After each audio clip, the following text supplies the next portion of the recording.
regards. Anything at this point. So,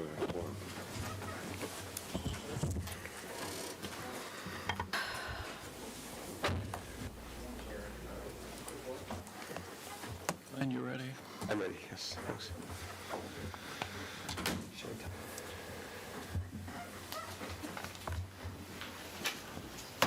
Good evening. It is 6:30 on Monday, November the 8th, and we're here for the regular monthly meeting of the Mayor and City Council. But I'd like to invite you all to rise for the salute to the flag. Remain standing for a moment of silence.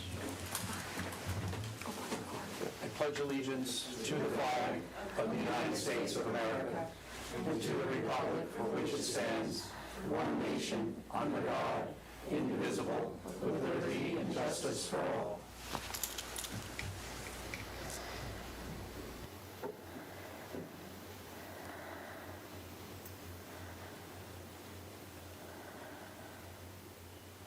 Please be seated.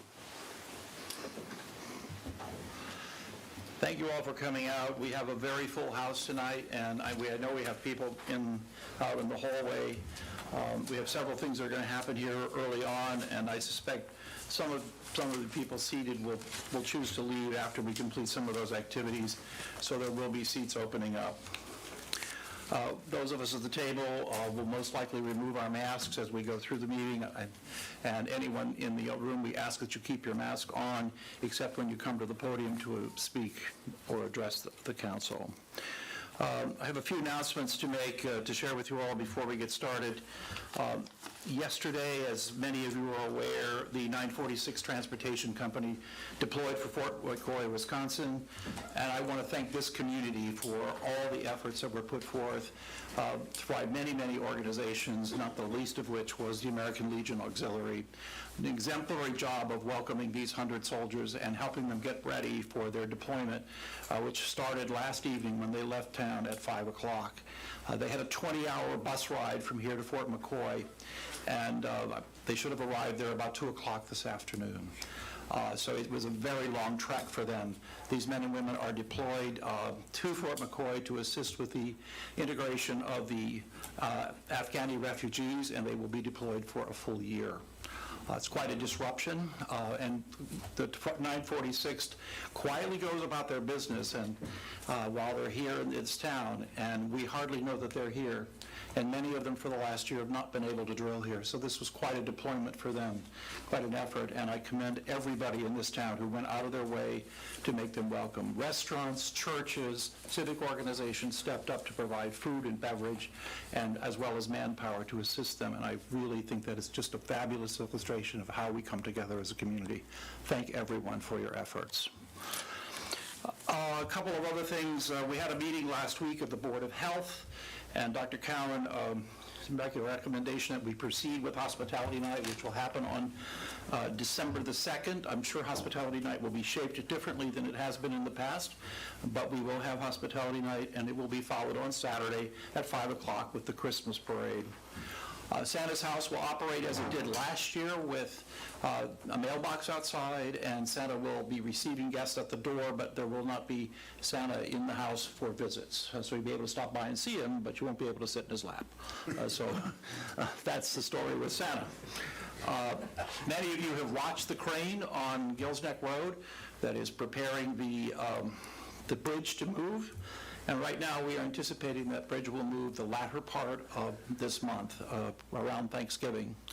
And the bridge will have a very circuitous route as it makes its route out Gills Neck Road and comes back in Freeman Highway to Cape Henlopen Drive before it finally gets to its final resting place at the end of American Legion. So it will not be coming through town, and it will not be going across the Savannah Road Bridge.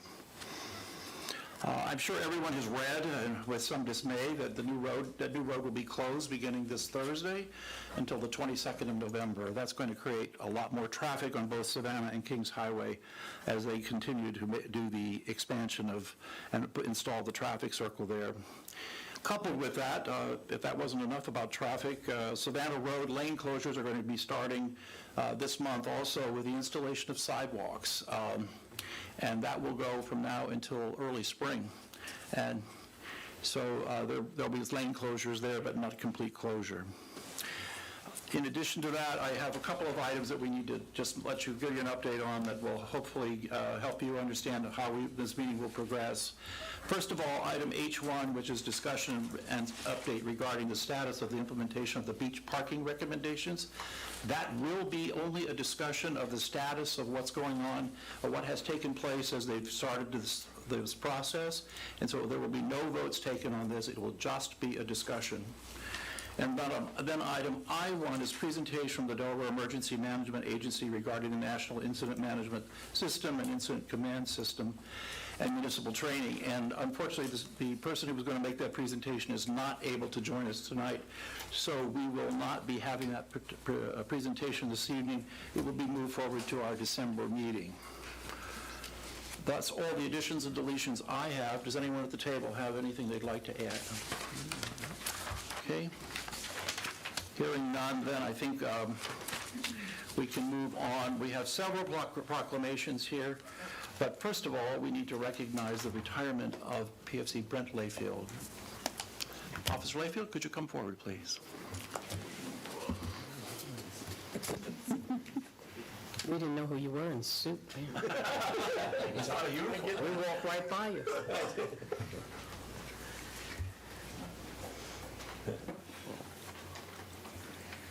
So as everyone knows, Brent Layfield has been been a very visible person here on the streets of Lewis for 20 years. Long time, Brent. Yes, sir. So on behalf of the city, I'd like to present you with this certificate of recognition in appreciation for your outstanding dedication for 20 years of service to the Lewis Police Department. Thank you very much for your service, and along with that comes a check, which I'm sure you will have a good time spending.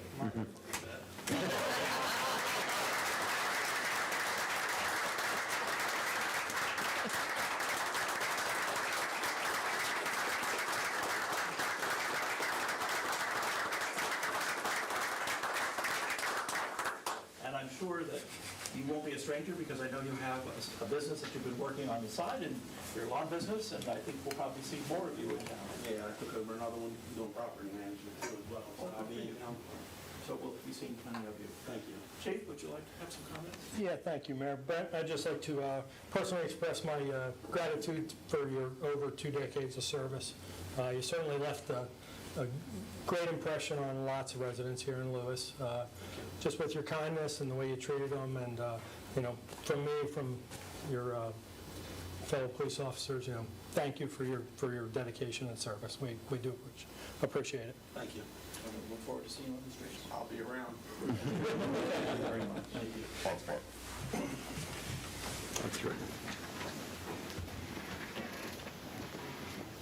No, I didn't know. I was serious. I didn't know who he was. I went right by him. I think we can then move on. Thanks again, Brent, and glad your wife and daughter were able to join us this afternoon. Great. I think we can move on then to a presentation by the Fire Marshal's Office regarding the residential fire suppression. If I could have the commissioner come forward, and Paul Eichler, who is chairman of the Sprinkler Coalition here in the state of Delaware. Certainly, it is a joyous occasion to be here that the Lewis City Council has chosen a very smart move in our eyes to adopt the sprinkler regulation for all residential home in the city of being built in the city of Lewis from henceforth. The example would be they had a fire in Bethany Beach, and it was a horrendous fire. A sprinkler system could very likely have prohibited that house from burning down. So it was a very, very good deal. I won't read the proclamation. We do have a copy for the mayor, and we have a copy for the city manager and the building official here in Lewis. We just can't tell you enough our pleasure with the fact that you have done this. This is only the second city in the state of Delaware that's adopted this.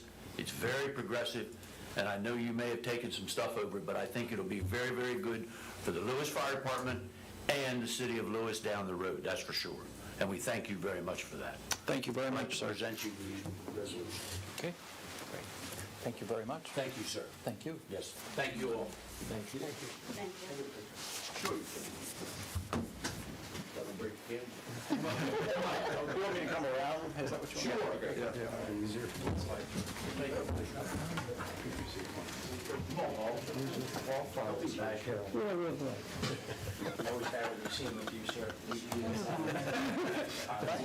Photobomb. Get your face up in there. We're doing all we can to get out of it.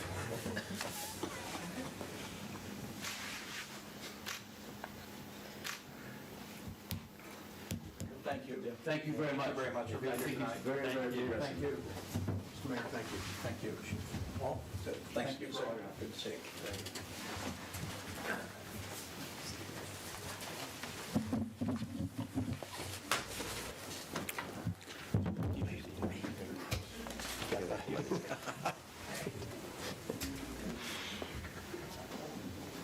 Okay. We have several proclamations here in addition to those two presentations. And again, I thank you, Council, for your support of the fire suppression regulation that we adopted last month. And thank you for the state recognition of that effort. In terms of proclamations, I think all of them are notable, but the Small Business Saturday, I think, is particularly notable because this is a town of small businesses. And all of our businesses in downtown represent small businesses, and the success of them is really very much dependent upon the support of the community. That was a tough time for them during the COVID pandemic, and I'm very pleased to say that we did not lose one single business during that period. And I think that's an exemplary illustration of how the town pulled together again to support our small businesses, restaurants and businesses, and we look forward to continuing to support them. Also, the other proclamation is the Recycle event, and this city, and Anne Marie probably has it in her report, we continue to have ever-growing numbers of tons of recycles every month, and that's a very exemplary illustration of how the city is respecting and doing what we can to help with the environment. Moving then on to item E5 is the appointment to fill the expired term of Ken Casazza on the Finance Committee. I have spoken with, and I believe members of council have spoken with, Winnie Key, who lives here in town, and she has expressed an interest in joining the Finance Committee. Carolyn, as the chair of the treasurer for the city, has had a chance to meet with her as well, and I would ask council's approval of Winnie Key to join the Finance Committee. Is there a motion? I'll make a motion to appoint Winnie Key on the Finance Committee. I'll second that. We have a motion and a second. All in favor? Aye. Any opposed? Motion carries. Moving then on to item E6 is appointment of person to fill the expired terms of Cliff Diver and Carol Summers on the Public Art Committee. Carol and Cliff have both agreed to continue their service on the Public Art Committee, and Andrew Williams chairs as the council liaison to the Art Committee. If you had a chance last week, they had a wonderful workshop out at the Verdon Center where they talked about the two public art installations that occurred over the summer. I think it was a very informative presentation and one that elicited a lot of public comment.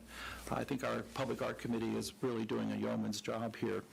And so both of these individuals have agreed to continue to serve, and I would ask for a motion to approve their continued service. Motion to approve both Cliff and Carol Summers for the Public Art Committee. Thank you. Is there a second? Thank you, Tim. A motion is second. All in favor? Aye. Any opposed? Motion carries. Item 7 is the appointment of a person to fill the expired term of Joan Offner on the Board of Ethics.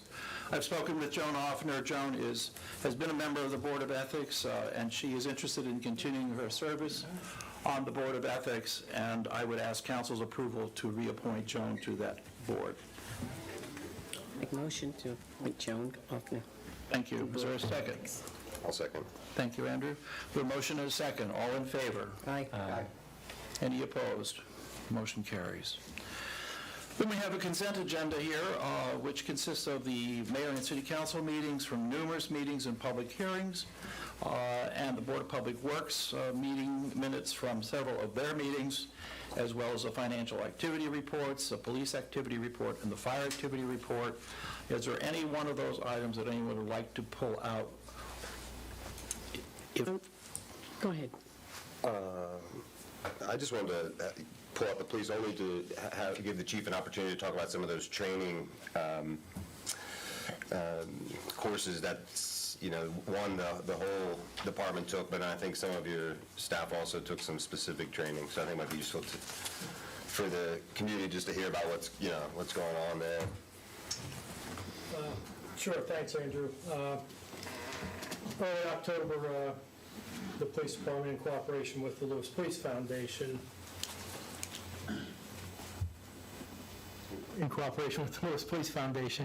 we organized a regional de-escalation training, which was attended by about 100 police officers from mostly Sussex County, a few from Kent County.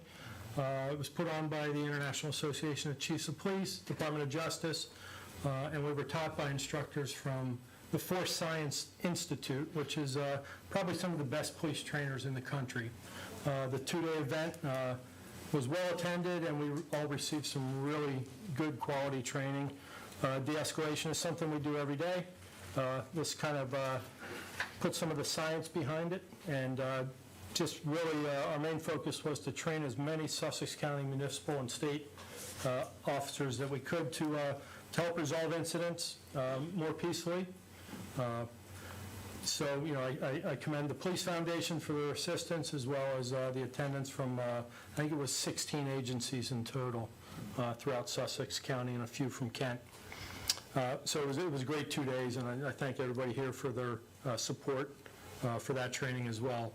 As part of our monthly training, we routinely do training online through an online platform called Police One.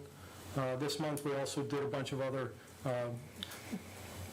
different type of training, a case study from the Virginia Tech shooting, just to review, police responses and to help us fine-tune our response.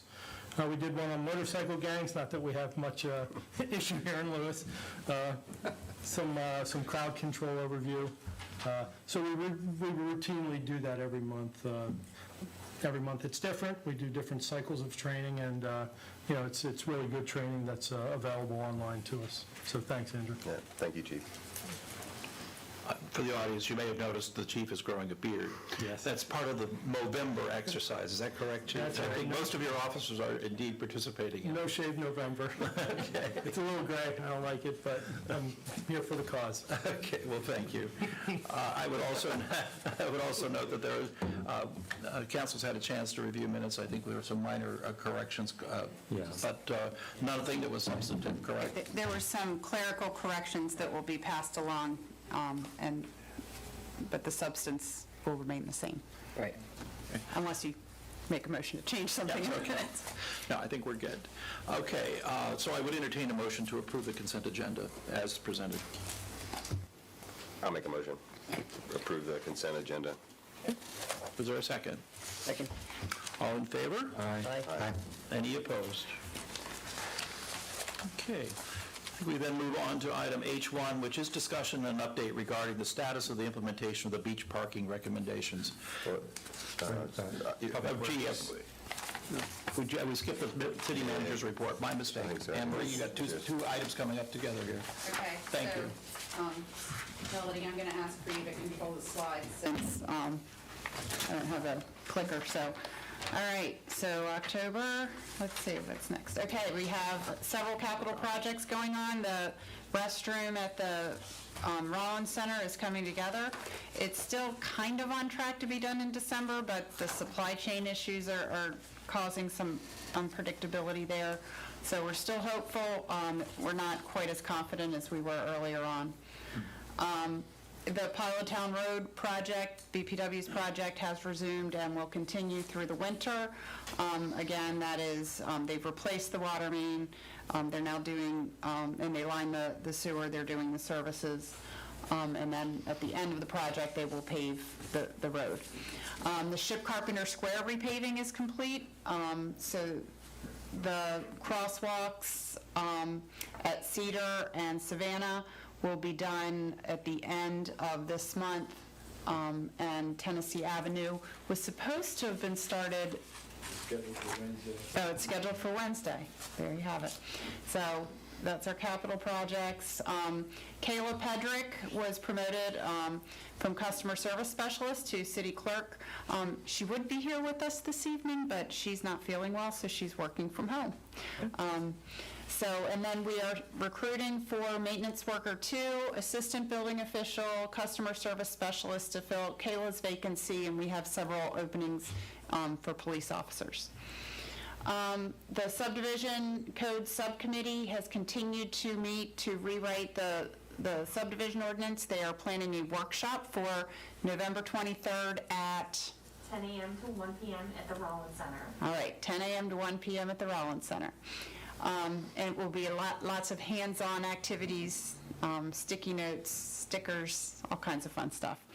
The Executive Committee on Resiliency met twice in October, and the next phase of the project will begin at the meeting tomorrow. So for the most part, to date, we've been really hearing from experts and gathering information, and tomorrow's meeting will start to go into kind of what are the options that are palatable for some of the policies that we need to consider.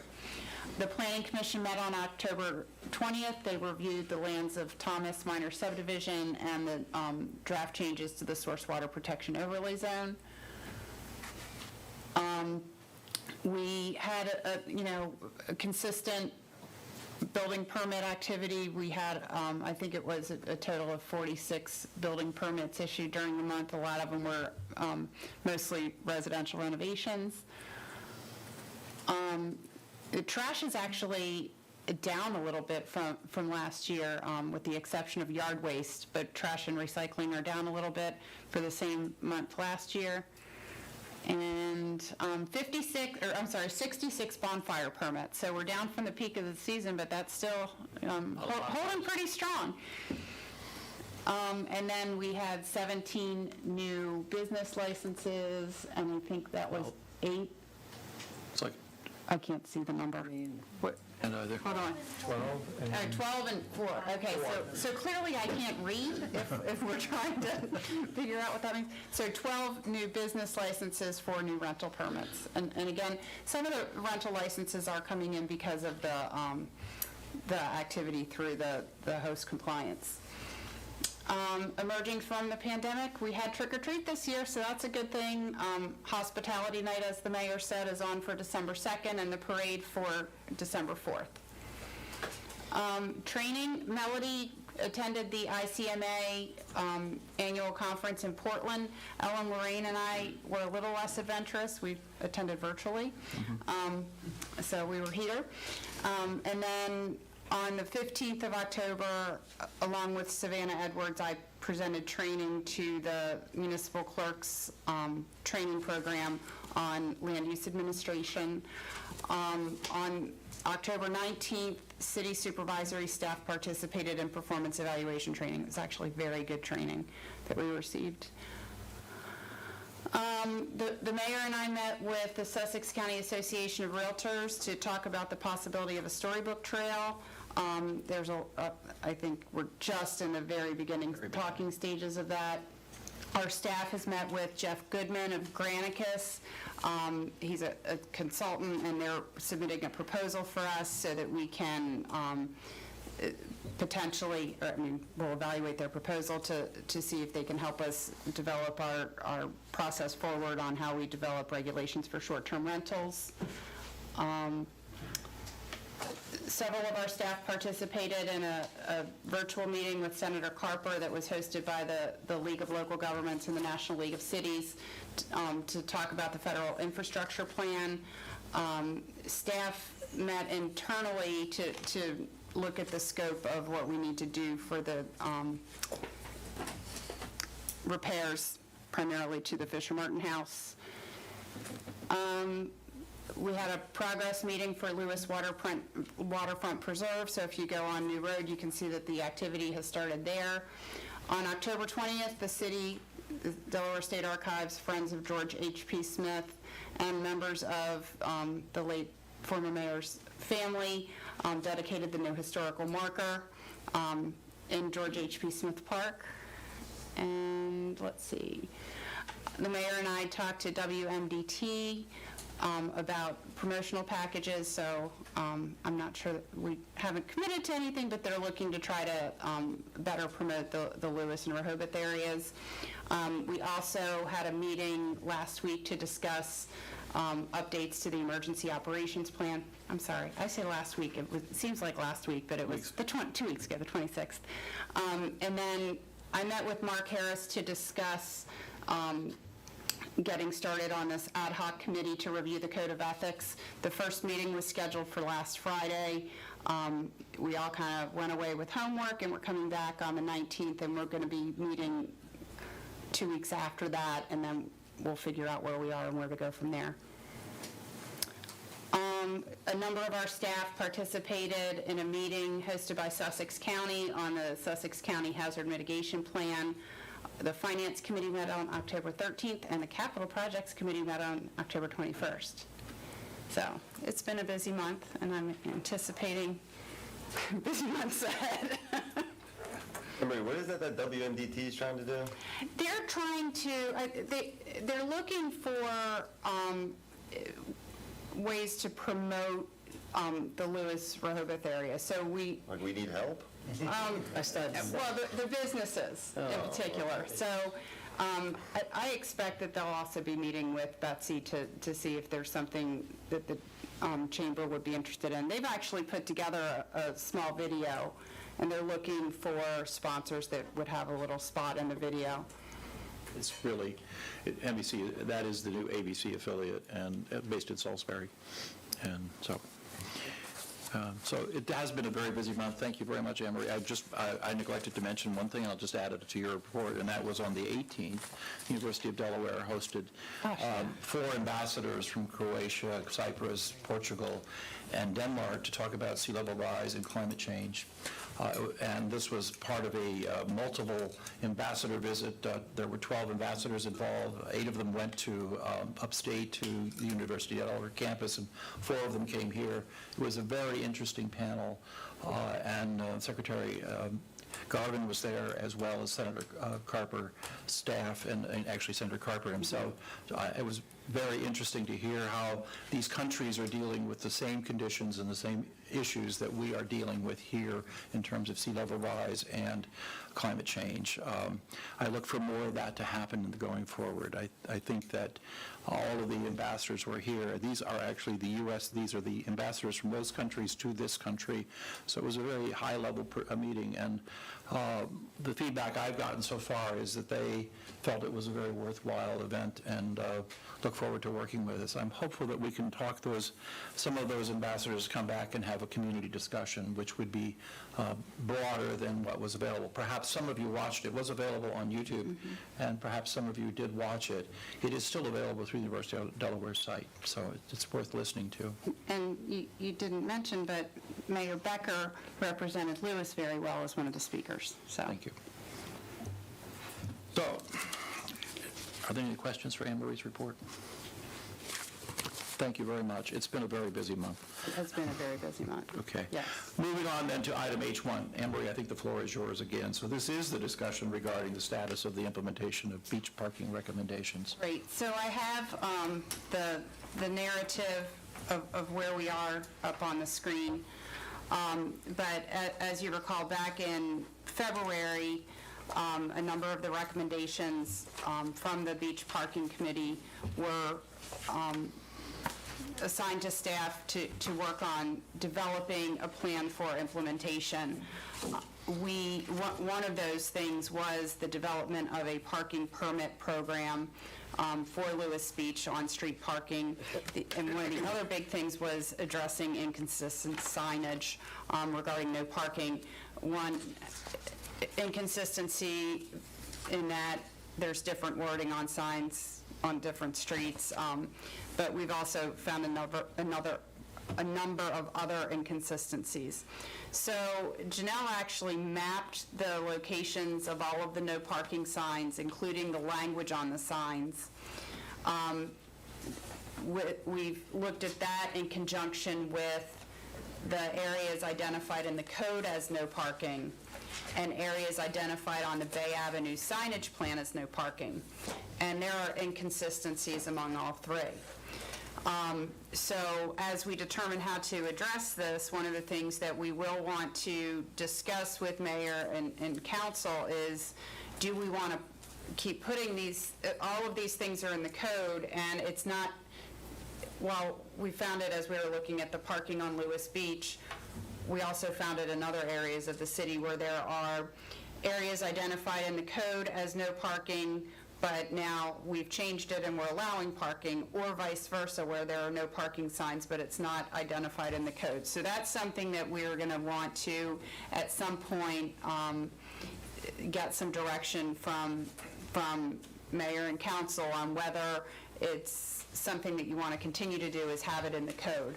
But one of the things in this process that we want to make sure that we do is reconcile. The Bay Avenue signage plan was very specific because they did some turning templates for emergency vehicles, and, you know, it seems like some of that no parking area never made it into the code, and signs have changed over time. So one of the things that we're looking at is how do we kind of start to bring all these together and bring it consistent.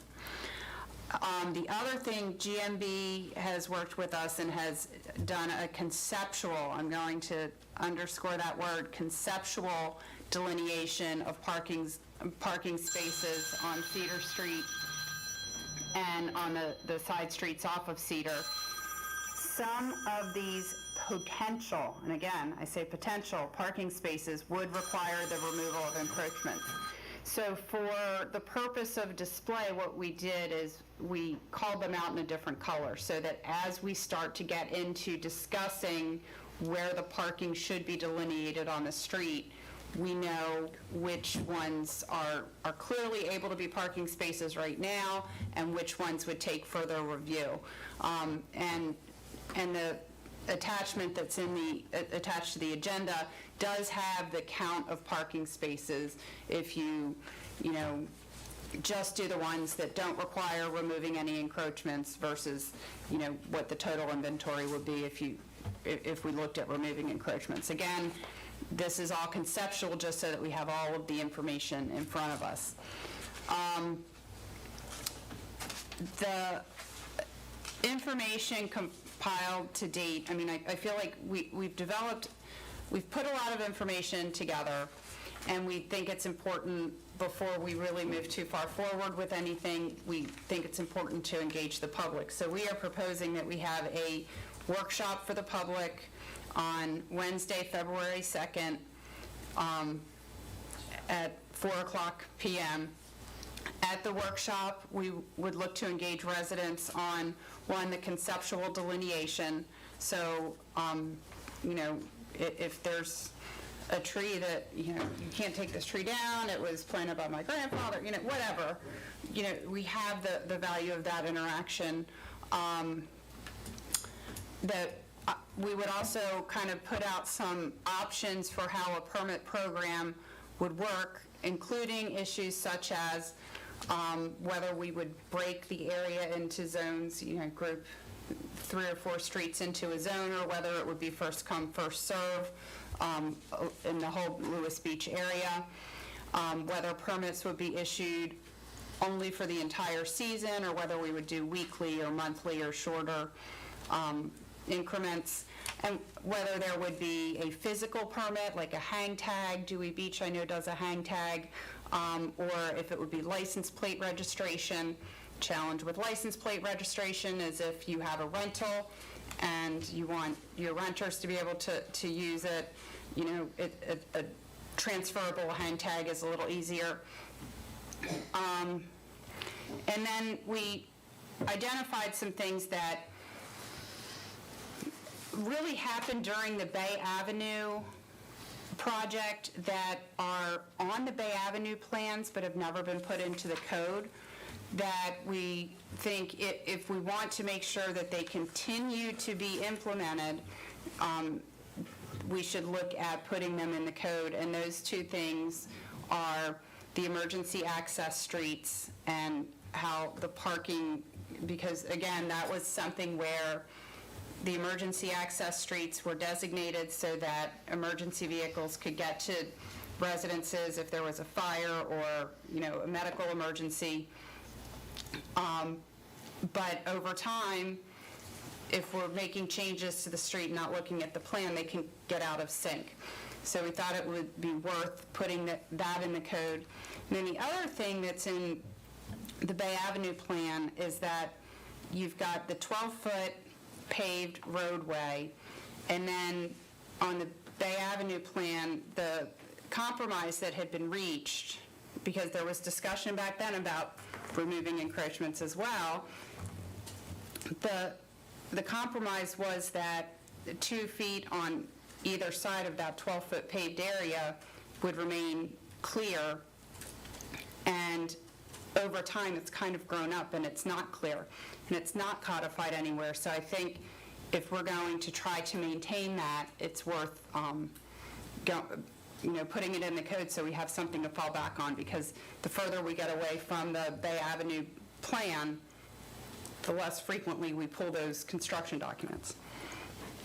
And then and this doesn't relate specifically to Lewis Beach, but it is something that we found during this, is do you, Mayor and Council, want all of the no parking areas to be listed in the code?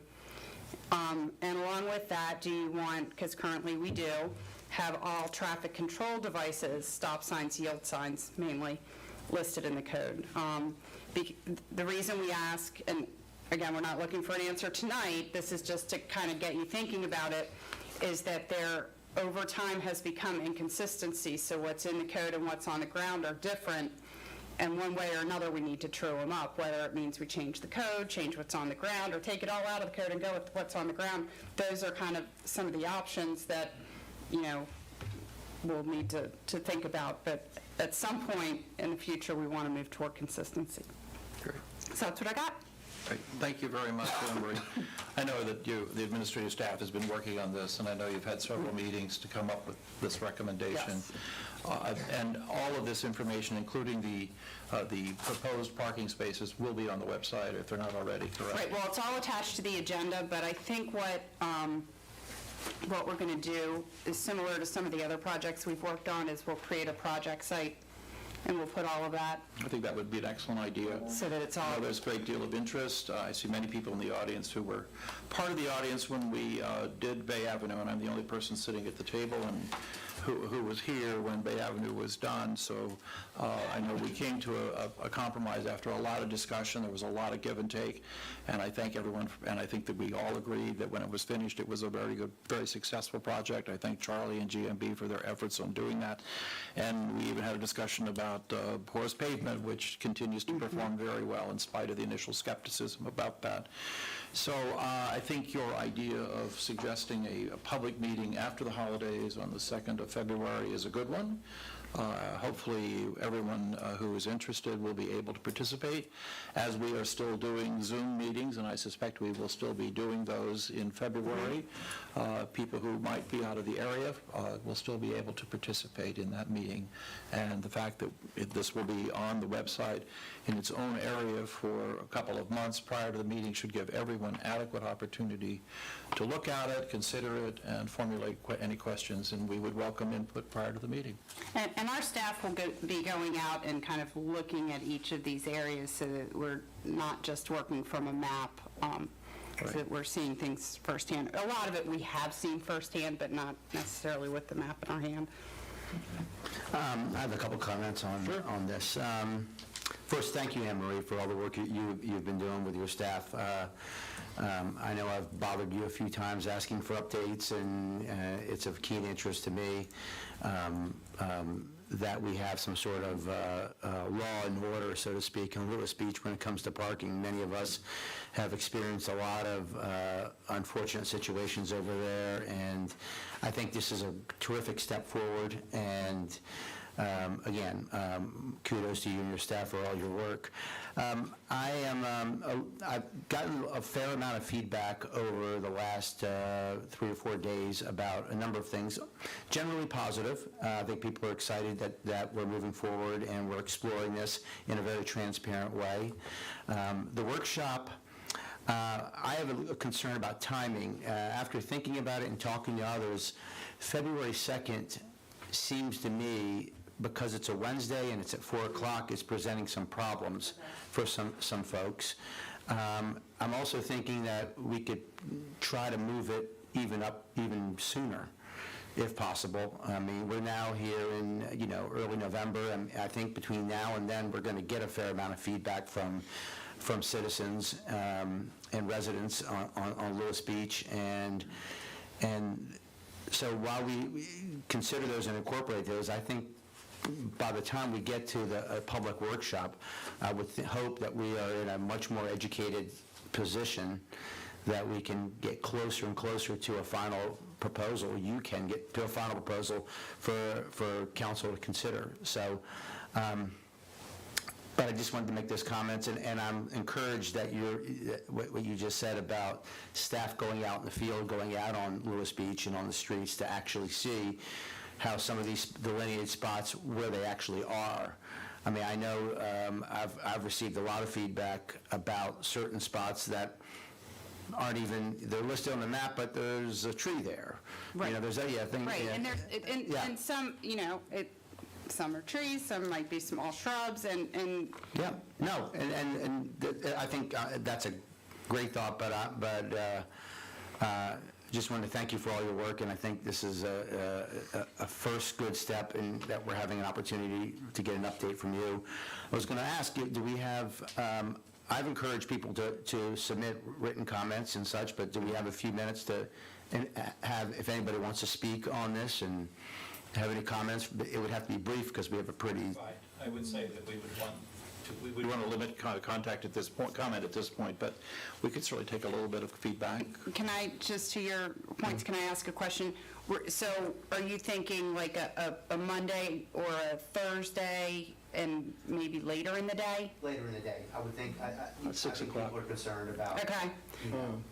That's fine. I think we can definitely, we could do something at 6 if that better suits. And that's consistent with all our meetings. Okay. You have a date Okay. you want to look at? Well, I'm looking at the calendar, and right now it looks like Thursday, January 27th appears to be available. That moves it up a week. Right, so I know you had talked about doing a town hall meeting on the 24th, so I didn't want to take that date up. So is it something maybe we could do on the 27th? Does that? I'm looking, I think I have I'm actually scheduled to be out of town that 27th to the 29th. Okay. Right under my book. Yeah, the other date that appears open at this point is Tuesday, the 18th. Look, Janelle and I are thinking, she just sent me a message, it said 18th, so. The 18th, that would be right after the MLK weekend on the 17th, correct? Right. Oh, yes, I've heard, yeah. That's exactly right. Thanks. So, the 18th, does that work for you? That works for me. Okay, so we could Okay. do that at 6 o'clock. January the 18th, 6 o'clock? Time. I think, so I'm going to look, I have a couple of members of the team here. I feel like we can get stuff together because, I mean, again, we're not looking to go out with a fully baked proposal. We're looking to go out with ideas to get response and feedback. So I think I think that's entirely doable. Do you agree, Charlie? Janelle? Okay. Yeah, I think the question was, do we have a resiliency committee that day? Oh, well, If we did it at 6 o'clock, we'll be finished. Yes. yeah. If we did it at 6, Yep. we'll be okay. And what was the day again? 18th. 18th, January 18th, at 6 o'clock in the Rollins Center. So, Okay. 8. All right, is there anyone who would like to speak this evening in reference to this? Dennis?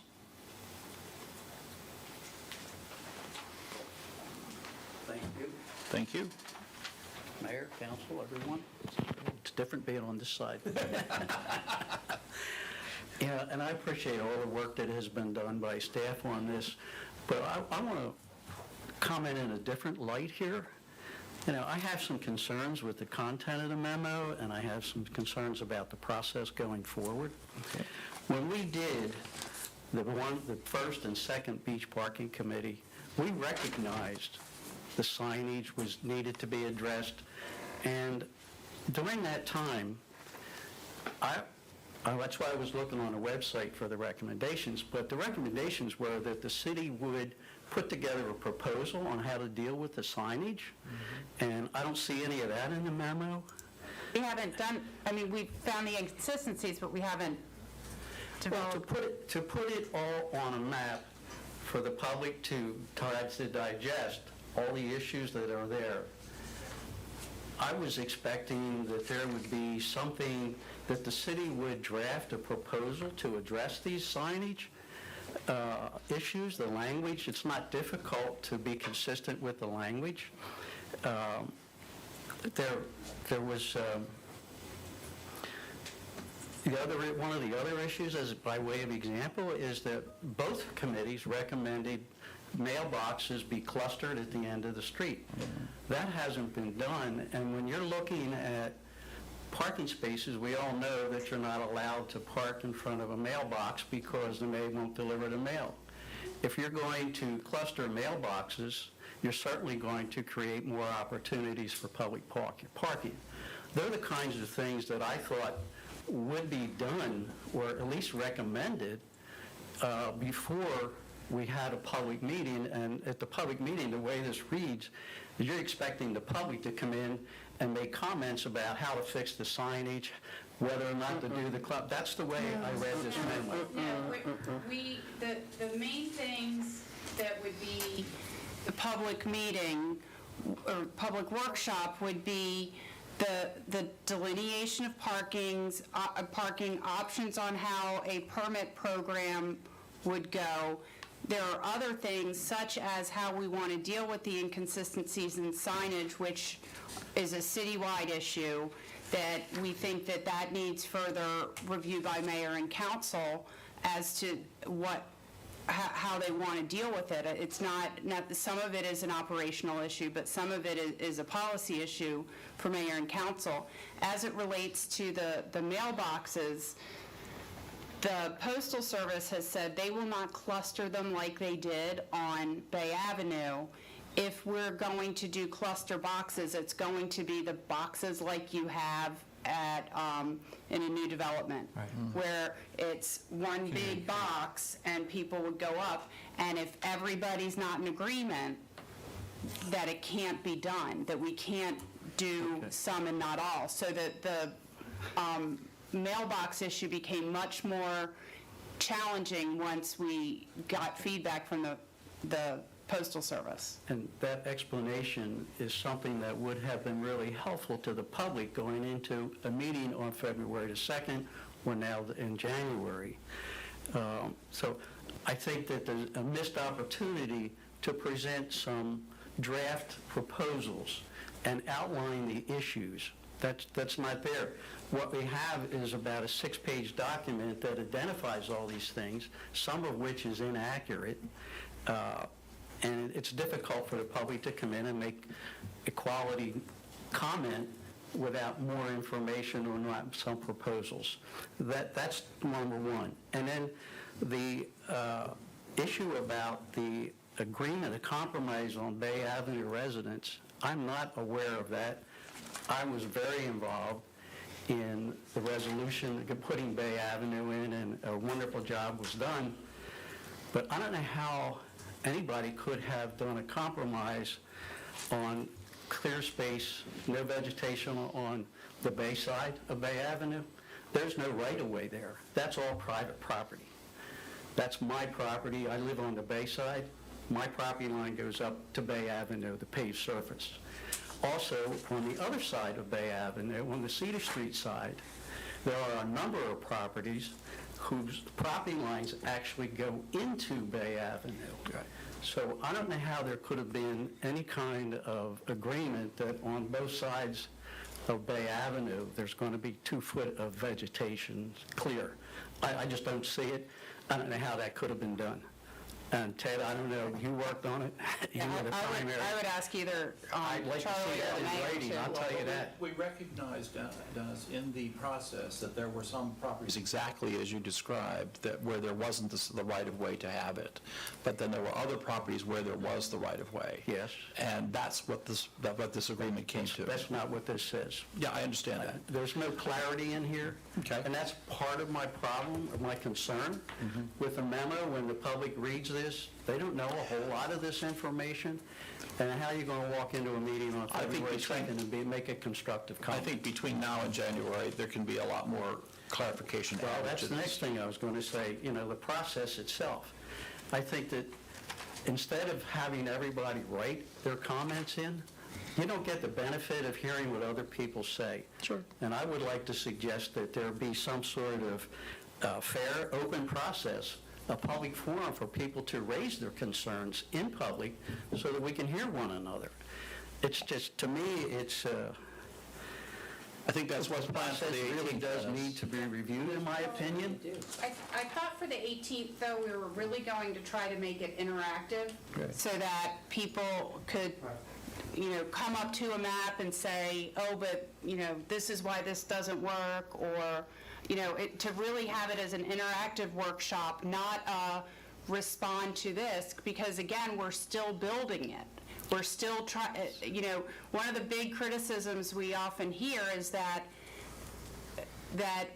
things don't come out to the public until it's a done deal, and the public doesn't feel they have an opportunity to comment. So we're trying to come out with some ideas, but not locked in on any ideas, so that, we can have meaningful discussions about these different areas. So are you expecting the public to come in and address encroachments in the right-of-way on every street by street, every location? I mean, there is... No, I think there the is a issue city- is that different encroachments are different. I mean, some could be a small shrub. Some things, frankly, some things have been planted in the right-of-way since the council passed a policy that we're going to address them prospectively in 2018. People, in some cases, have continued. So I think that we need to be able to look at them and have a discussion with people. I mean, I don't think anybody is under the impression that this is an easy process. No, we had 2 committees, and we couldn't come up with it either. And, when you look at that policy, part of it was going backwards and part of it was going forward. And how are you going to identify which locations were already established, and you're only going to be, where feasible, go back into that encroachment, and which ones that have been new since then? And again, I think that we need a lot more clarity. There ought to be some baselines that we're starting from, and that's my comments. I don't want to get into a discussion. Thank but you. Also, I agree with Cleo, and I think February 2nd, we're not going to get a whole lot done if you want to get it done by the beginning of the summer. Good. And I might suggest that you even start before January. Okay. Thank you, Dennis. Thank you. Kevin, just 1 second, Rick.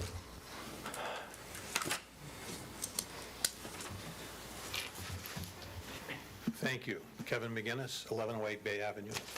I got all the hand signals, I got the head bops, I'll be very brief.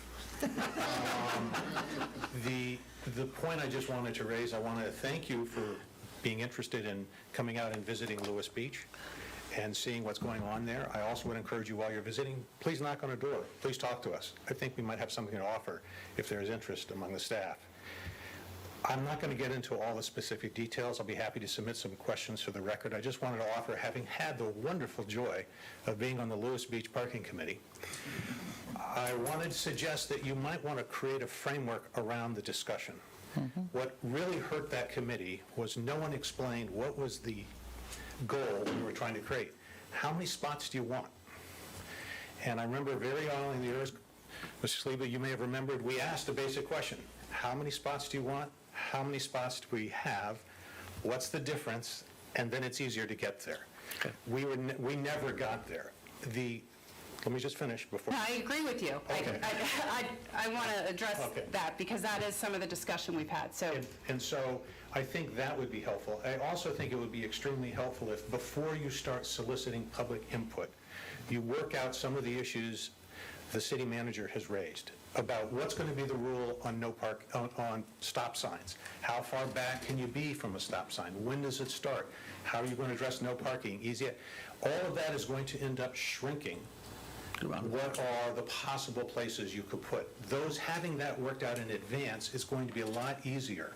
Some of the spots that are on the map that has been prepared, some of us are a little puzzled as to where the spot actually is, or what are the things in there. I think some of those issues could be helpful to be worked out. But I think that by starting, I'll be happy to submit some questions I was going to read through in great detail tonight.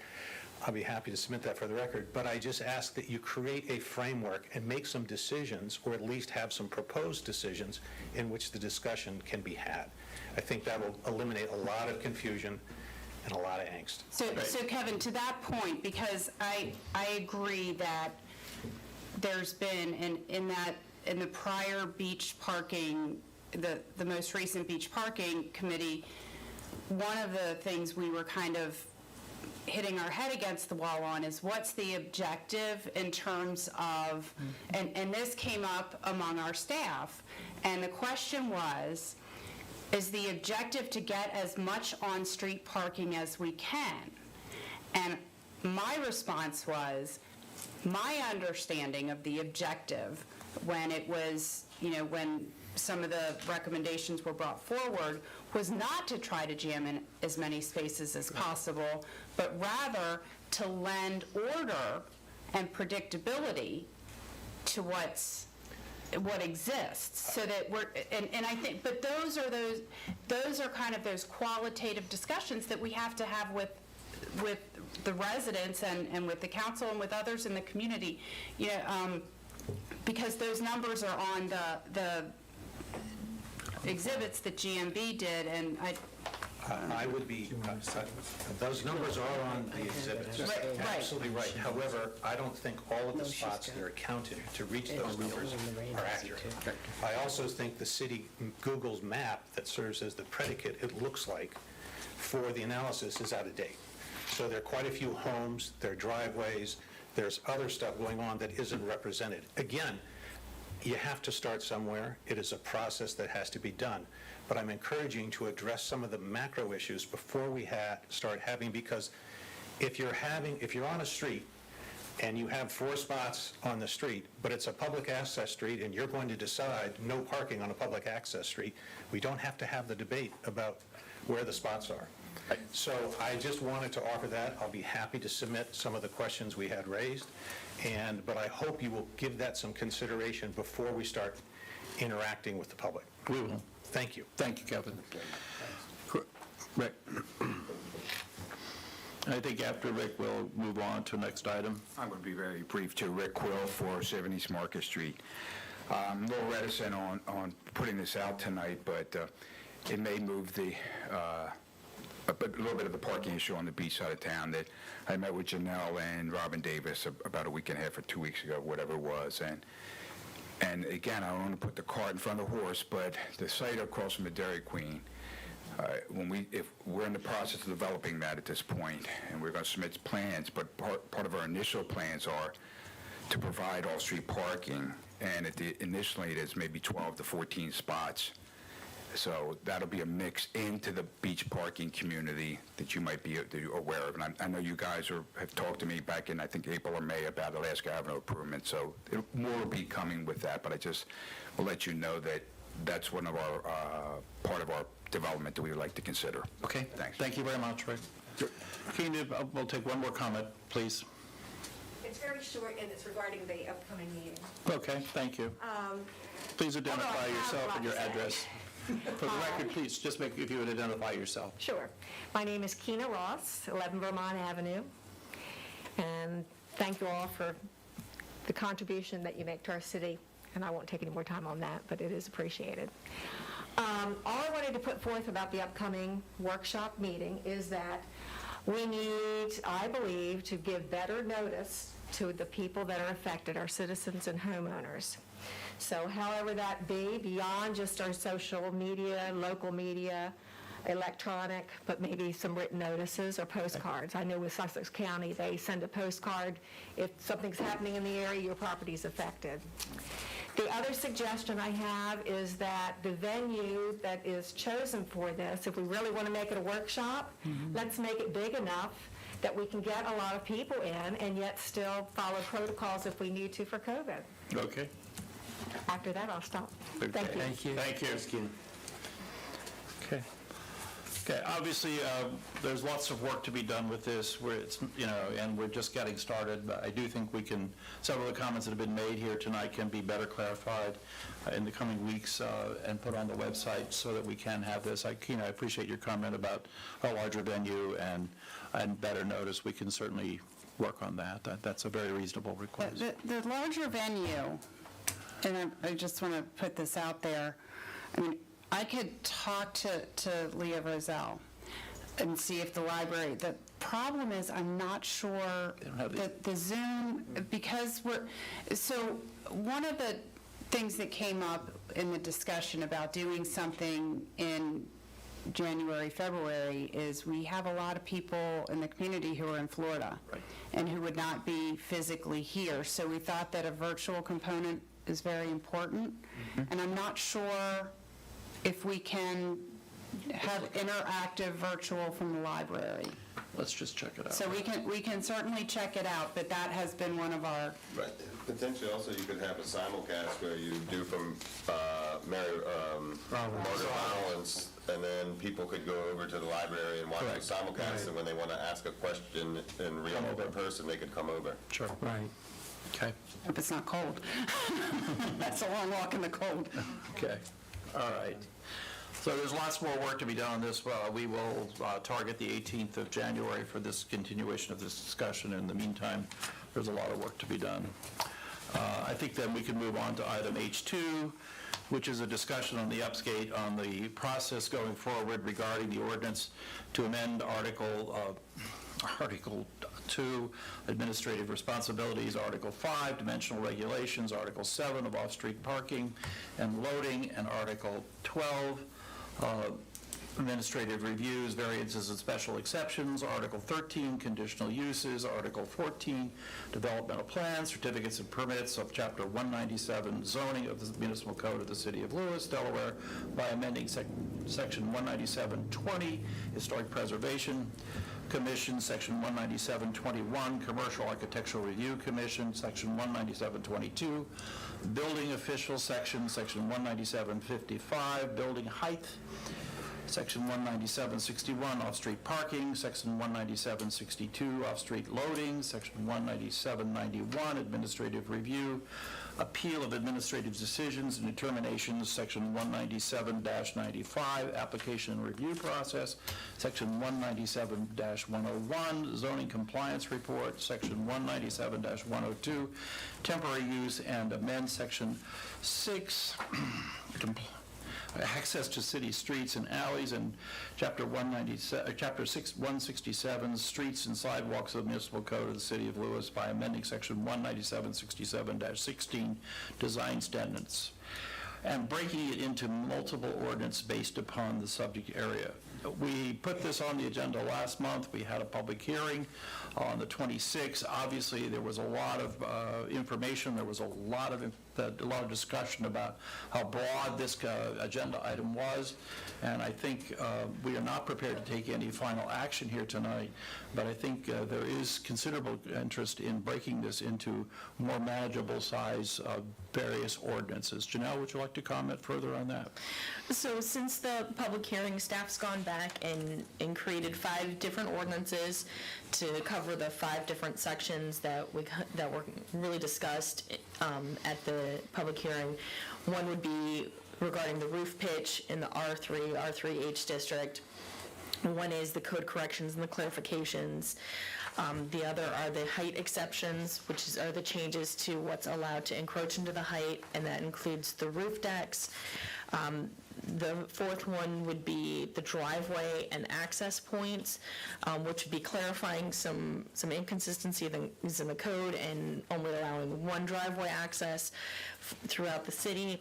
And then the final one is the zoning administration to the city planner, which again is just reflecting what the city planner does. And that's what we have done, is just broken them up. So it's still the same ordinance number, it's just broken up in different sections. So if you so choose to move that way, then you have options to address different items. So could we expect that those breakout into the 5 sections would be coming forth with proposed ordinances next month, that we would then schedule meetings to hold? So I'm not sure you need to hold new public hearing because you already had a public hearing. It's just as if you so choose to vote on any of them, you have 5 different options to vote on, so it wouldn't be all up or down. It's do you want to make any decisions on driveway access points? And there's a motion on that, so you could move up or down on that and make changes to that.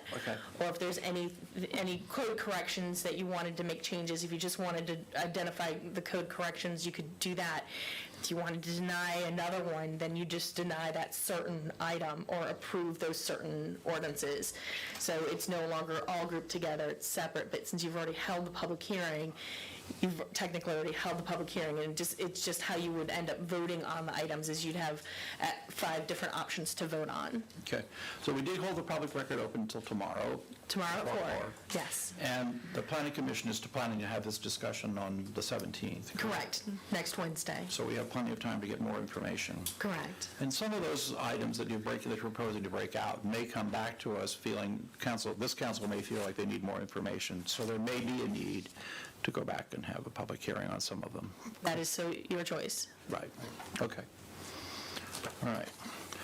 So is it the pleasure of council that we go ahead and break this into the 5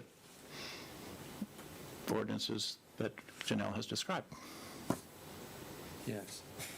Especially for clarity's sake. I mean, it certainly offers more clarity. I personally don't have any problem with the zoning administration and the city planner ordinance. That's more administrative and reorganizing than anything. I am concerned about all the other ordinances. I sat through that meeting with this council and others and saw the consternation and the confusion amongst the citizens here about these ordinances. The impact of them had barely been, examined to many. Many weren't even aware of the breadth of it. And frankly, I'm not comfortable moving forward with any of these until we can have a better understanding of where they came from, what are we trying to do? I mean, why are these necessary? I'm in complete agreement with you. Yeah, I'm just not clear, frankly, where they came from and why they're so necessary and why we had to move so quickly on them. And I think that one of the things that came out of that meeting we all had was we, as Carolyn said, I think right at the end, we hear you. And I think what we heard was we need to slow down and be more deliberate and more collaborative about these kind of ordinances that are that may be well intended, but also offer a lot of unintended consequences. And so, People's lives. yeah. So I'm not sure where we go from here. I'm not sure if I'm ready to offer an amendment, a motion to withdraw these ordinances. I'm willing to have a conversation more about, why these are so significant and we have to move on them now. But I'm open to that. But right now, I just, I was pretty moved by that meeting in many ways and a lot of the comments, and I just don't know where we go from here. Okay.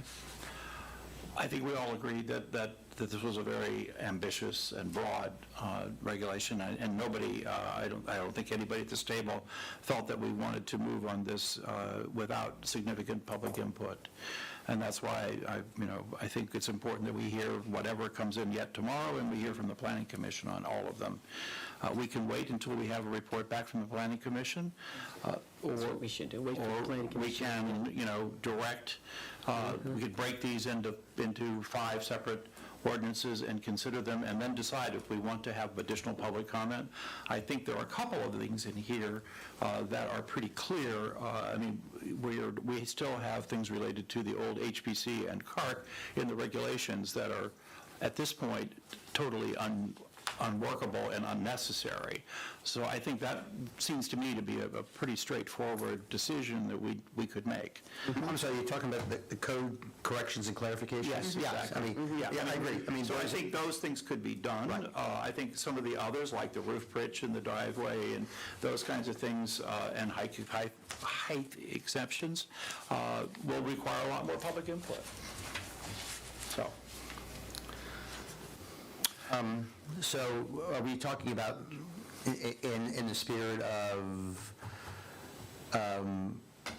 clarity and deliberation, waiting, seeing what the Planning Commission says about these? We can, yes. And that meeting is? The 17th. 17th. So we would then come back to this discussion at our December meeting and consider how we want to break it. Right. Otherwise, Whether we move forward or not. Right. Assuming they provide us some input at the end of their meeting. We have one member of the Planning Commission here. I think we have a meeting tomorrow on the agenda for that, so we can make that clear.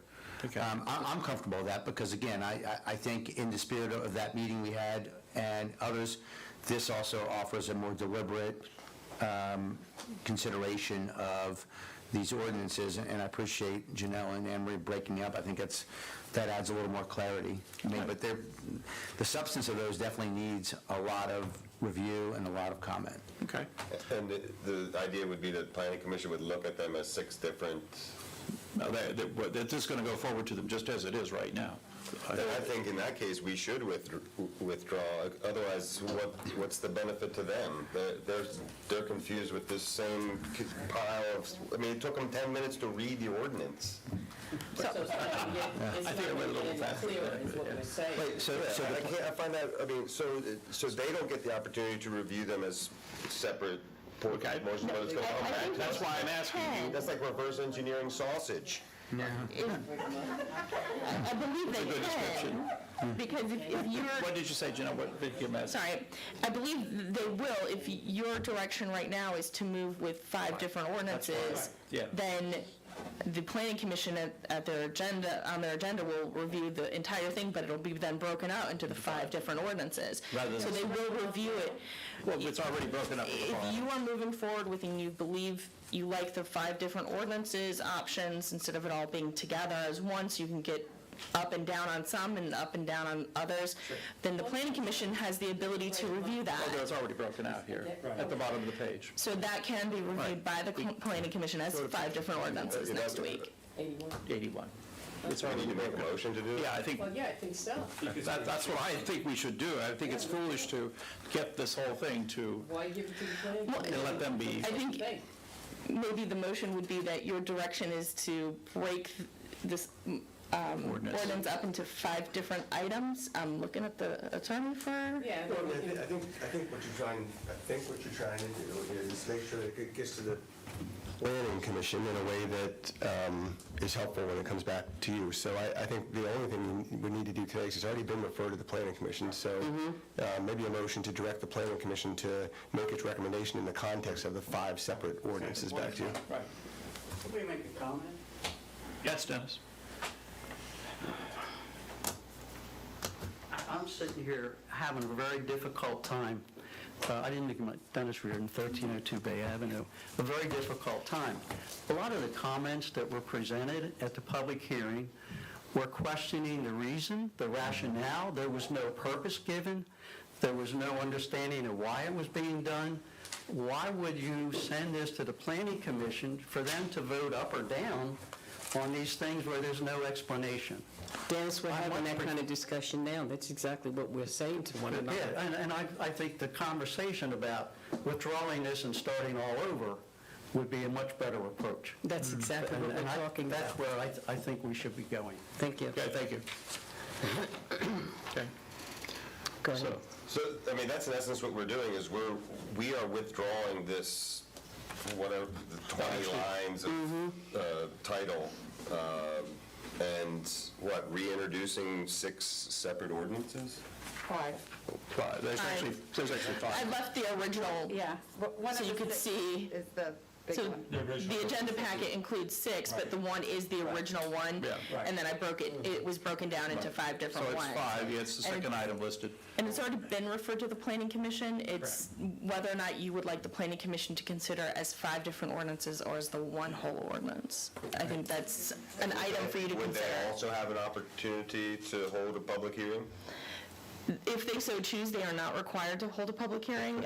They do take public comment typically, and they did, I think they would have let the last time, but they are not required to hold a public hearing, but they can, or they can at least take public comment.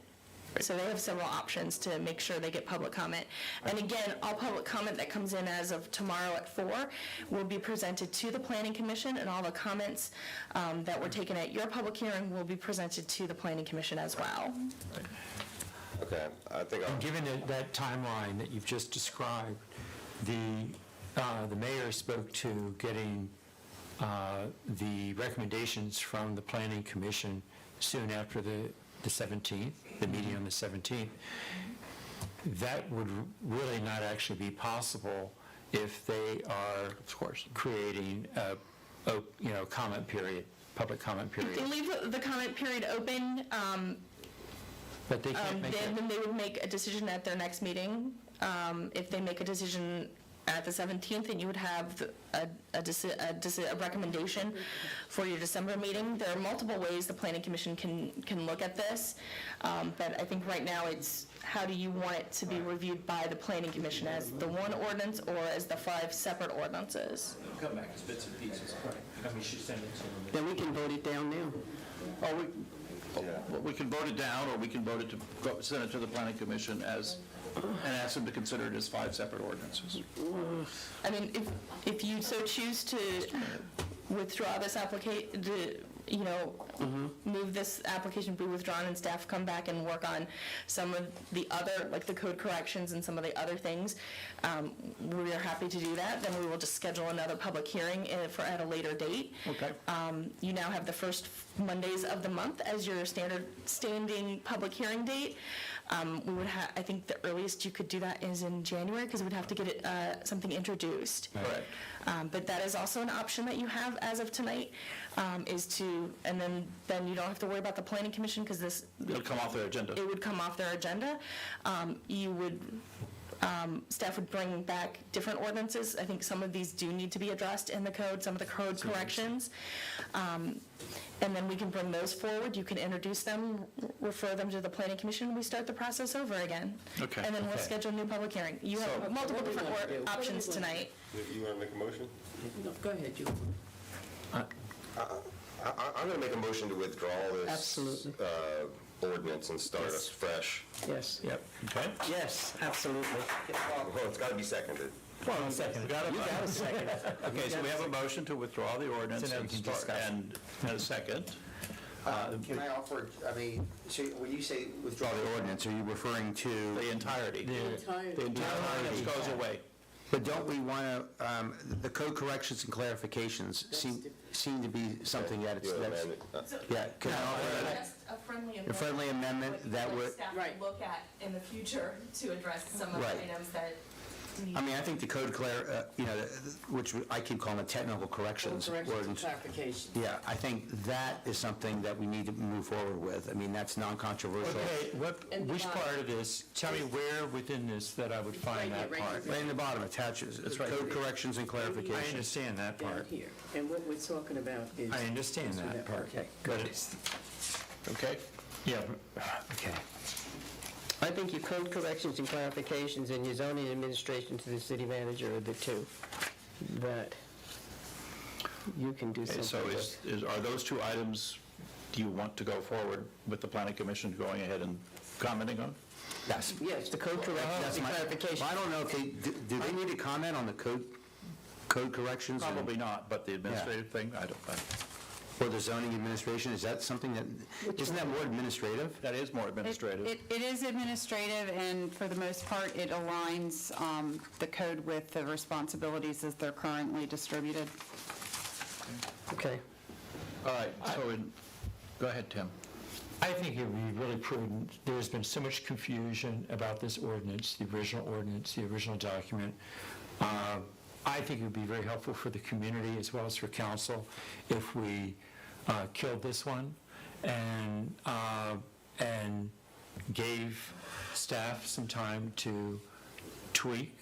Janelle suggested that there are tweaks that should be made, and let us reconsider this, take it up, and at that point in time that we take it up, that it would be understood that it would be into 5 different ordinances. It'd be in bite-sized pieces. No, my understanding, I would suggest that if we take these back up, they'd be at the suggestion and endorsement of at least 2 council people.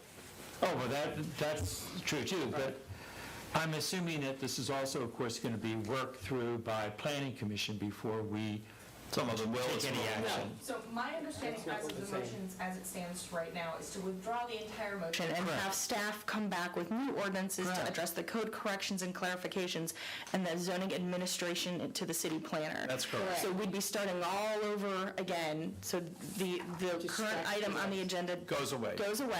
and we'd be bringing back 2 new ordinances to Only address those 2 topics Okay. That's good. in the future. We don't have a friendly emotion, we don't have a friendly amendment for the amendment to it. Khalil was making it. I'm not, it hasn't been accepted yet. Yeah, we don't have a second to it, yes. Yeah, so my friendly amendment is roughly what you just said, is like, And mine too. That we withdraw this and that staff withdraws in entirety, and that the code corrections and clarifications, as well as the zoning, the administrative zoning ordinance be resubmitted. Okay. So we could, I accept your friendly amendment. I do as well. What do you, well, I was just going to say, so with that, we could start those fresh next month. Correct. Bring them forward, have you refer them to the planning commission. as needed? or if we need, Or if you choose not to. necessarily have to. Yeah. And that- These are administrative. Yeah, well, if the Well, these code two corrections ordinances. probably don't need to go to the And then we could set so we could set a hearing then at Yes, next because month's these are meeting. administrative, Correct. yes. Okay, so Yes. does anybody have this, since Kayla's not here, do we have this motion? Work it out, now you We have see this it in motion? action. It's recorded in YouTube. Okay, all right. Eternity. All right, so I think we do have a motion here to withdraw this whole thing, but however, to bring back the ordinance relating to code correction and clarification and zoning administration to the city planner. Yes, and Okay. that friendly amendment was accepted by By the both, motion. by the person who made the motion, the person who seconded it. Can I, and I guess, do you need to act on the amendment? Or First, we need to approve, we need to, a motion to accept the amendment. It's a friendly amendment, so So we don't need to do that. At this point, the motion's amended, right? So I have a question about something that Deputy Mayor Williams said. One of the things that you said that is not part of the motion right now is that none of the other pieces would come forward unless there's 2 sponsors. I mean, You can craft something, but I think we have to be in agreement with it as council people to bring it and put it on the agenda. Okay.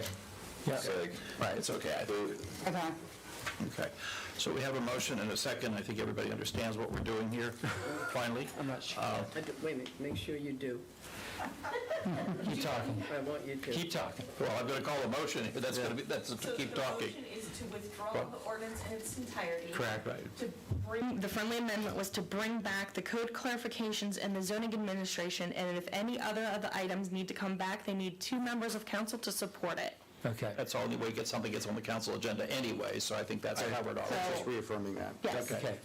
All right, so Thank you. Sure. now that we have, Janelle, thank you for restating it. All in favor? Aye. Any opposed? Okay, thank you very much. I think we're going to start over on the most difficult portions of that, a large ordinance that we considered. sorry that it has created so much confusion, and I think we can address some of these things fairly quickly. Yes, sir. Go ahead.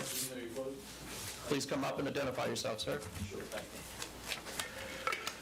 Tony Buffone, I'm at 107 East Henlopen Shore Circle in Cape Shores. Appreciate the time and thanks for all the hard work. I think so much confusion around those items just comes from... Can you just move the mic up, please? Sure. It moves. We didn't get any answers from the two meetings. The first meeting, there was no public comment. The second meeting, there's quite a lot of public comment. 65, 70 people on Zoom. There's a lot of people interested in what's going on there. There is no graphic representation of what the language in your ordinance is doing. I mean, just some basic stuff that allow people to wrap their head around it. Yep. And if you're going to bring it back, if two people are going to propose it and agree on it, I would like to think there's going to be some reasoning behind it. We don't even know who proposed the first. No, okay. I think that anything that comes back, we're going to use other three pieces. We'll certainly come back with much more clarity. Thank you very much. Thank you. Appreciate it. Thank you. I think we can move on to item H3, which is presentation and possible action on a request from DART to allow placement of a bench and trash receptacle at Savannah Park adjacent to the bus stop on Savannah Road. We picked this up last month and we considered it and rejected the proposal. However, DART pushed back and said, for various reasons, including ADA, they would like to see a bench go there, as well as a trash receptacle. There is a trash receptacle there now, which I believe is only geared for recycling. There's a blue recycling container and kind of an old wooden trash, like barrel-type trash can, similar to the black ones we have, only it needs to be replaced, frankly. So it wouldn't be adding a new one, it'd just be replacing that. Yeah. Oh, that's what that brown thing is. Okay. Go ahead. So I think we talked about this, but DELDOT has proposed several things that probably everyone has seen at various DELDOT bus stops along the way. We also made a tremendous commitment to a particular look when we renovated 2nd Street and revitalized the downtown, and we acquired a bench which has been proven to be very successful and very durable, as well as a trash receptacle. And I think that this is, this is an area that is so close to downtown, I think it would behoove us to encourage DELDOT to continue that same theme onto Savannah Road. And we've looked into that today a little further, and the bench is still produced, as well as the trash acceptable. And if we choose to approve this, I would suggest that we consider approving it with a recommendation that DELDOT provide that bench and receptacle. As long as they're mindful of where they place it because of that memorial that's there. Okay. What assurances do we have over that? We go back to them and ask for their approval. We can condition it to be offset from the memorial. Right. Offset from memorial and using the bench that is standard on 2nd Street. Right. We would provide the specifications that... That's what I mean, you could actually say, put it here. I think if they're asking to put it on city land and council says this is where we want it, I think that's... Perfect. That's what we will do. Okay, then I Does make it a have to motion. have a concrete base? I think that for ADA it does. Yeah. The sidewalk. Remember that sign out there, the bus sign, actually has on a these buses. handicap sticker on See it. anyone on these buses? Who's riding it? DART actually, in their feedback to me, said that this is one of their heavier utilized stops. Ghosts? I think as if we're committed to public transportation, I think having a stop, this is the only stop close to downtown on the inbound route. The outbound route has a stop at St. Peter's, but on the inbound route from Route 1, this is the only stop in downtown. There's one at the hospital, there's one at Holding Cove, and then it goes on out. And then when you get across the bridge, there's one in front of the Beacon, but this is the stop for downtown. Well, then let's make a motion. Okay. All right, I make a motion to accept the plan, placement of a bench and trash acceptable by Zwanadal Park. Do I have to say the whole thing? No, you need to, but you need to add to the motion the idea that we're consistent with the Second Street, Okay. and that it wouldn't interfere with the monument that's there. Okay, that is, okay. I make a motion to accept the placement of a bench and trash receptacle in the Zwanadal Park adjacent to the bus stop at Savannah Road, keeping in mind the memorial that is there and the placement of where we put the trash. And what I it's was- consistent with Second Street. And consistent with Second Street. Yeah, I forgot. That's what I said. Do we have a second for that? Can I make a friendly amendment, just in the sense of a placement of a trash receptacle? Can we say replacement of a trash receptacle? Because I don't want multiple, The other you know. one is, I don't need it would replace the one that's in poor condition. Oh, yes, definitely. Yeah. And I'd like to, We don't have a second for, we don't have a second I'm for. sorry. I'll So, second. okay. Now you can And I'm going to make my friendly amendment. Can we say replace instead of place another? Okay. And what were you going to say? and I'm going to offer a second friendly amendment, if you don't mind. Andrew, I seem to recall when we discussed this issue at previous meetings, that you brought to our attention that there was not a trash receptacle at the DART station up by the hospital. Am I correct? The BB bus stop doesn't have one. Okay, I'd like to suggest that we modify, that we amend this or include in our agreement with with DART, that they they modify the bus stop at BB. Is that a fair description? To include a trash can. Okay, because it's not there now. And that's their standard. Pardon? Well, you can add it, if you're conditioning the approval on a trash receptacle at the B spot, then the motioner and the seconder can instruct the city manager not to accept the proposal unless they'll also include it. Right, okay. Oh, All right. Okay. Okay, so we have now two friendly amendments to that. Original motion of Carolyn's. Yep. We need to, I think everybody, will you? I accept Tim's addition. Okay. Carolyn? Accept Okay. yours as well. So we have a motion and a second. All those in favor? Aye. Any opposed? Okay. True, I will recording this. You will need both. Okay, so we can then move on. We have deleted item I-1. We'll get back to that in December. We can move to item I-2, which is presentation and possible action on a request for extension of the approval of Old Town at White's Pond final plan. I think somewhere we have Ring waiting outside. He's been waiting, maybe you've taken a nap out there, I don't know. His name's Ring, not Rip. No, it's Ring, exactly, yeah.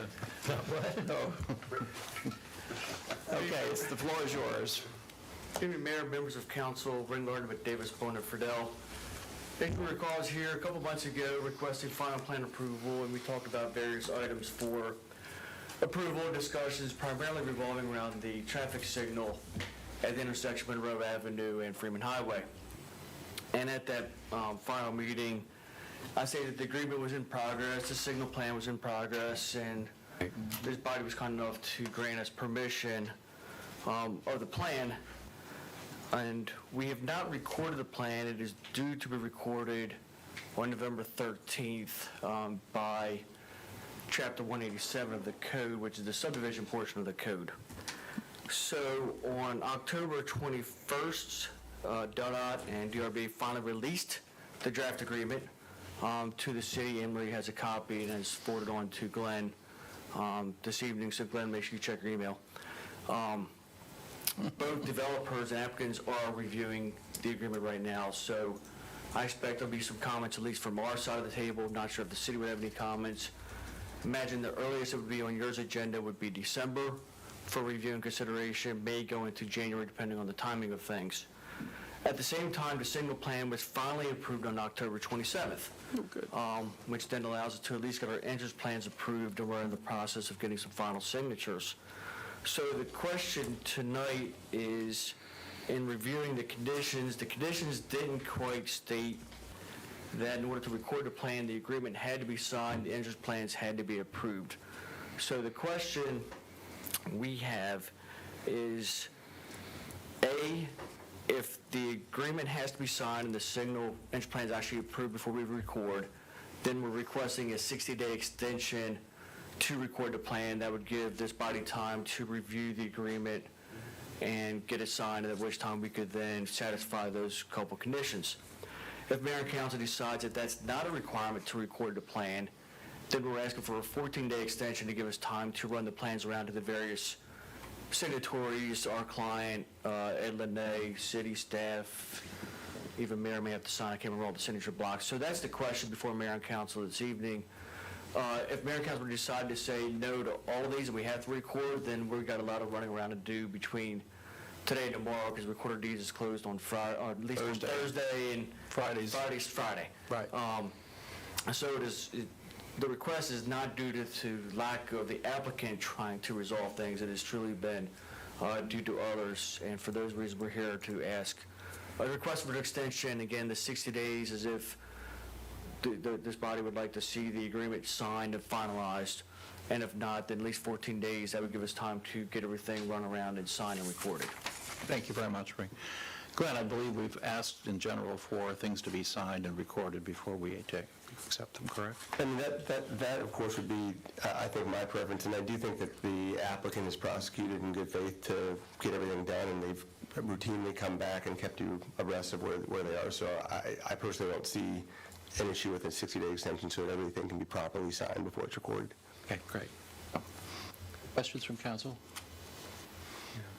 Is there a motion? I'll make a motion to grant a 60-day extension for final approval for Old Town at White's Pond. Okay. I'll second it. Thank you, Tim. We have a motion and a second. All in favor? Aye. Any opposed? Thank you very much, Ray. Thanks. Have a great evening. Thank you. And happy Thanksgiving and everything else. Yeah, and I'll be back, but maybe I will. Okay, great. Don't eat too much turkey. Okay. See you, Ray. Moving on then to item I3 is presentation of possible action on a recommendation from the Lewis Planning Commission regarding a minor subdivision of the lands of Thomas located at Bay Avenue and Oregon Avenue, zoned R3, Sussex County Tax Map 335-4.15-24.00. And this has been before the Planning Commission, I believe, on three separate occasions for discussion. Would you like to talk to us about it, Janelle?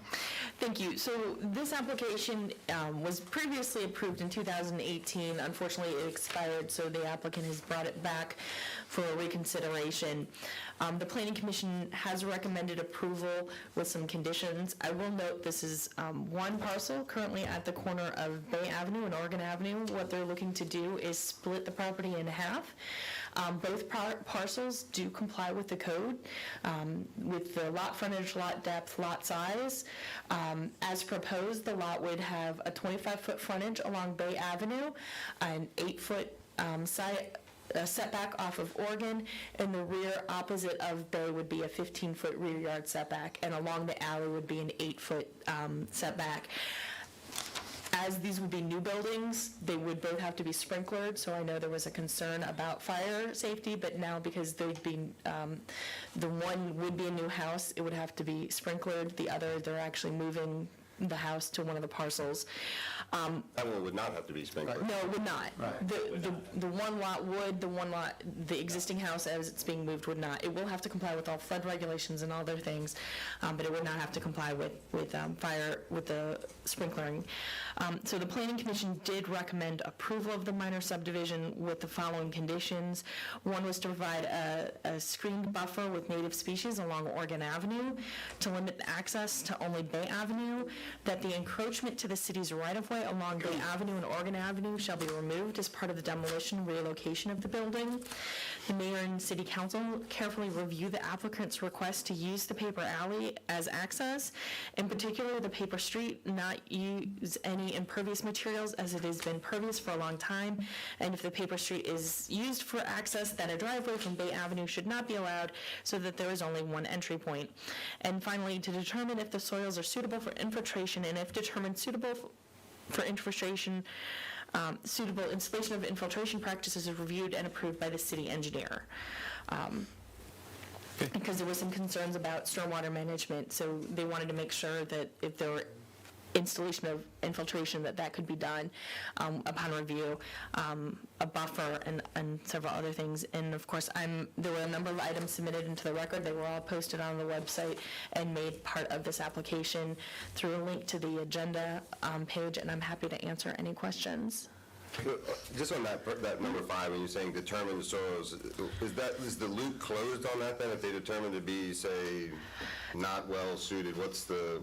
Yeah, so I'm gonna guess, and Charlie can back me up, if it turns out that it's all clay and you can't do infiltration, then they would not be able to do infiltration on the property, because the condition was that they do infiltration practices on the property.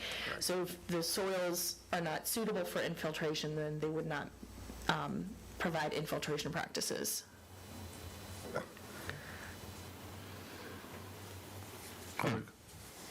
The questions from the other question I had was, what was the vote count of the planning commission? In 2018. No, what was I assume it was unanimous vote. No, I right? think it was No, I think there was 5-1 or something.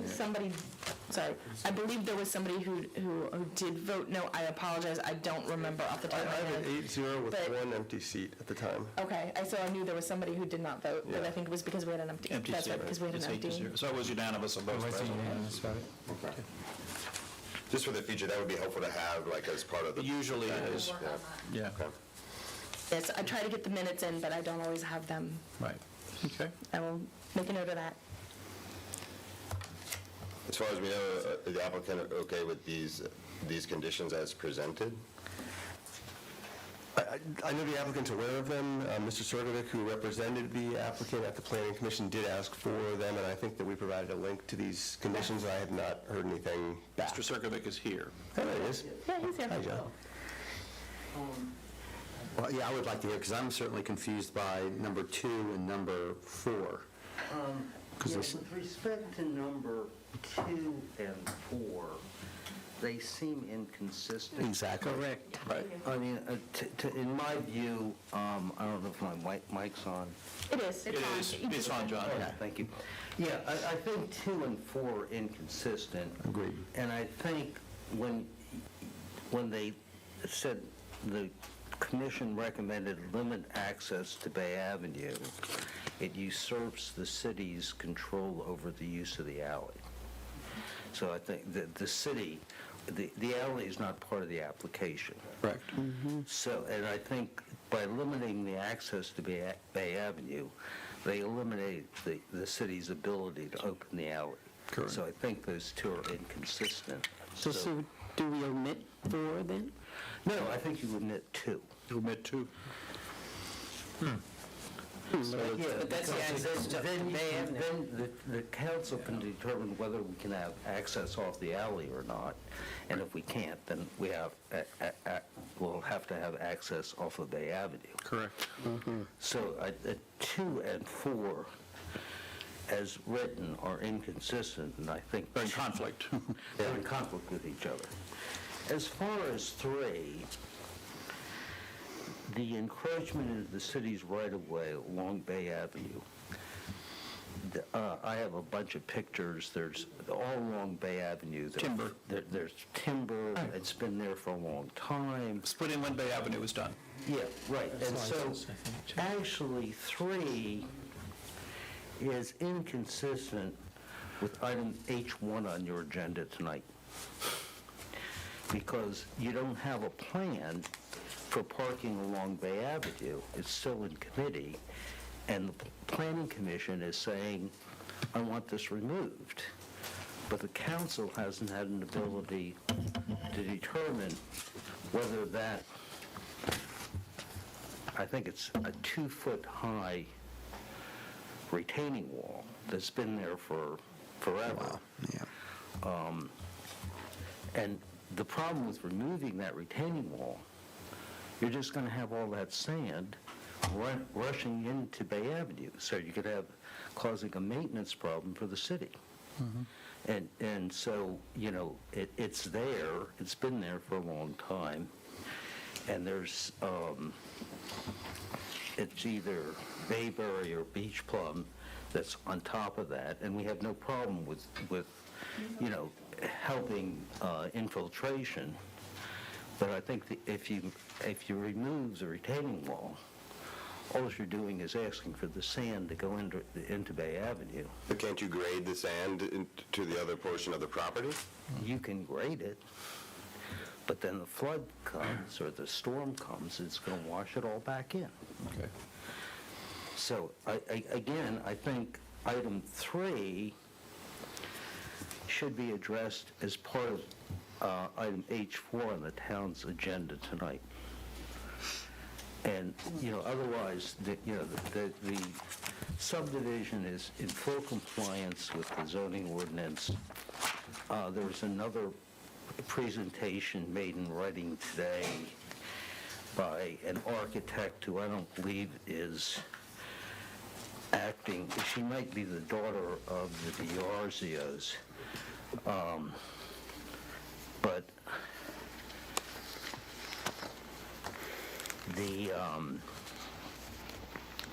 she totally ignores section 197-53A of the ordinance, which says that if you have a front yard that's along a street that's less than 65 feet, you have a 25-foot setback. And then along the long angle of that street, it's the side setback, which is 8, but it's still considered a front yard. Right. So, all the opposition ignores the full provisions of the ordinance. Thank you. That's all we have to say. Thanks, John. Charlie, you had some comments you wanted to make?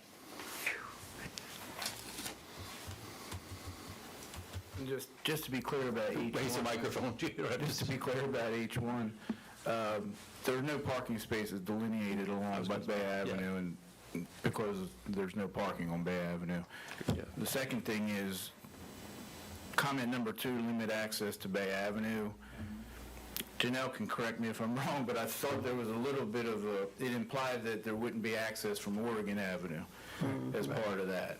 So, and I don't necessarily see it as conflicting with number 4, because if you have access from the paper alley on Bay Avenue, it says that you wouldn't have another driveway on Bay Avenue, but it would still be access to the property from Bay Avenue through the alley. So I don't see it as, in my mind, the way I read it, there's not a conflict. But I just want to bring that to your attention. Thank you. Thank you. Charlie, you want to comment any further on that? I don't. I think Charlie summed that up. Okay, yeah. But if you have any additional questions, I'm here. Okay, great. I was going to comment, thank you for making the comment, there is no parking on Bay Avenue. Thank you. So, okay, council, I think we've had a lot of information about this, and I thank everyone for their input into this. Are there questions from the table? I think we're not going to be taking public comment this evening, sir. Thank you.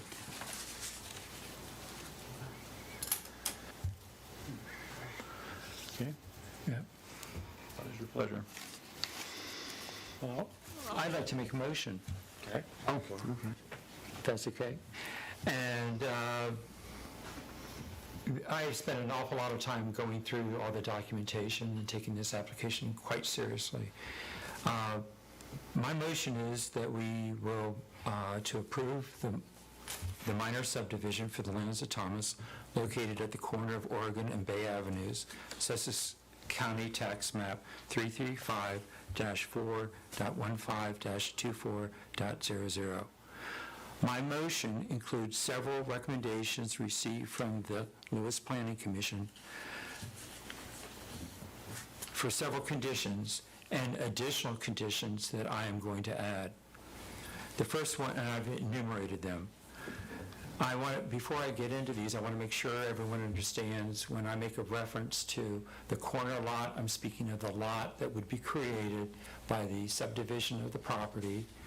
The corner lot would be from the corner of Oregon Avenue and Bay, and what I'm going to call the interior lot is the lot that would be from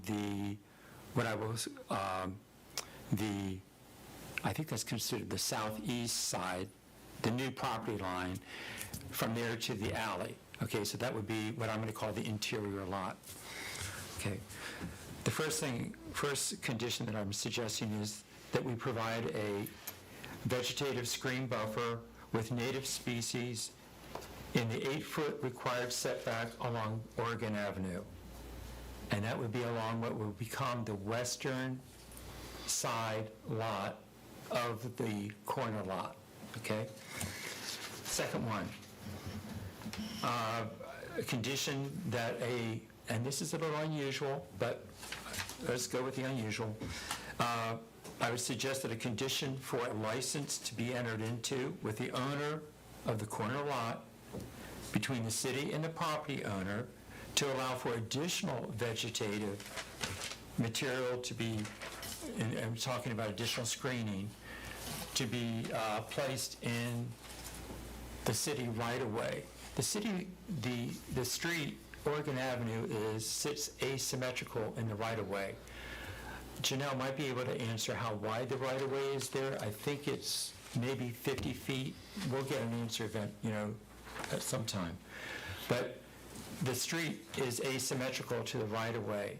And what I would like to do is, with this license, would be to allow for additional vegetation to be planted in the right-of-way area after the city has made sure that we have secured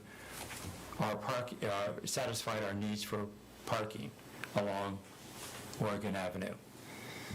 Third one, contrary to the applicant's attorney, my condition is that the raised berm and the retaining wall that's currently licensed, it's my understanding that was licensed at the time it was placed, that it be removed and that the license be forfeited or revoked. Fourth one is, at the conclusion of the existing home structure being relocated to the new lot, and it's my understanding that that would be to what I'm calling the interior lot, that once that home is relocated, that all the existing paving surfaces that would remain on the corner lot, that they would be removed at that time to improve the infiltration on the lot while it sits waiting for development. And the fifth one is, my fifth condition would be that the driveway access to each lot come from Bay Avenue. Thank you. Thank you. So, we have a second to that motion. I'll second the motion. Okay, fine. So are you suggesting now that, like, for example, number 2, limit access to Bay Avenue. So access to the 2 lots will be on Bay Avenue, is what you're suggesting. Does that also mean that there will be access from the paper I'd actually alley? like to make a friendly amendment to the access off of Bay to suggest that the driveway be positioned where the new property line is established. So in essence, you have one access point off of... Shared driveway. Let's not call it a shared driveway. Oh. It's one access point with 2 adjacent driveways originating or at the... I don't know, there's a technical term for that, but where the new property line is established from Bay going towards Cedar. Okay. Right. Does the motioner understand that, and do you accept that? I accept that as a friendly amendment. Thank you. Neil, did you want... Does that address your question? Yeah, it does. Okay. Yeah. No, well, actually, it addresses the question of access on Bay. Does adequate. But are we also accepting the applicant's request to use the paper alley as access? No. We don't, Because you said your motion was in addition to the conditions. I understand what I said. Have they asked for it? But they haven't asked for that. No, that is not part of the subdivision request. We don't have that. That was in front not of a us. request for access to open the alley. That would have been a separate request, That would come forward with the building permit and that the applicant still has the ability to request later. But at that's a not later date. included That is in what's in not part front of the us minor now. subdivision. Right, Okay. right. Okay. Will, you have further comments? Oh, no, I was just reading forward. It says the mayor and city council carefully review the applicant's request to use the paper alley as access. I guess if they do, but is they that- haven't. They haven't done it yet. Right, and so that might be something for... Well, it implied to me that they had done it. I mean, it was That's thrown what- in, but it wasn't. Okay. Correct, but it was not part of the application, It right? wasn't part of the application, and I think what has me a little confused on the condition is that unless they're requesting it be improved, council doesn't review the access. So there are people, all over town where they may have access to a unimproved alley, and that doesn't get reviewed by mayor and council. So I don't know how the condition would be enforced, because I don't know that we could add a step of approval, could we? No, I don't think you can add a step of approval. I think ultimately there should be a question, though, as to whether council wants to open the alley for some sort of access. So perhaps if the proposed improvements that come in at some future point, some date, include access from the alley, I do think that the planner and the building official should give consideration to, now that it's been raised here. But this motion conditions the access off of Bay. And only Bay, right? So I think it would be difficult, so I don't know how a building official could, at some later date, approve access without a request to come back to you to remove that condition. Correct. So the access comes through Bay. The planning commission's recommendation, too, says only Bay Avenue. Right. And what we've further done is a common driveway. Okay. Khalil, more comment? Nope, I'm still confused by that. My reading is different than everyone else's, but I think what's happened... but I'm satisfied that the alley will remain as is. Yeah. It was number 4, but it didn't work. Okay. Good. So we're going to accept, what we have is these 5 conditions that we're talking I don't think, Tim, correct me if I'm wrong, you're not going off of those. You used those conditions to shape your condition. That's correct. Okay. My numbering is not the same convention that... Okay, so you want to, just these 5 that you've put forward, dropping these? That's right, that's per my motion, that's correct. He's not. I regret that I didn't make it in addition. Yeah. Okay. Okay, so you've got the Bay Avenue thing covered. I guess I made one friendly amendment, but to get the five on theirs is omitted for the determination of the infiltration. Right. That's not of interest to you, or? Was it interest to me, but I don't know quite I don't know what we would do with that information, frankly. If someone can explain that to me, I'd like to learn, but I don't understand what would be derived, the value of that.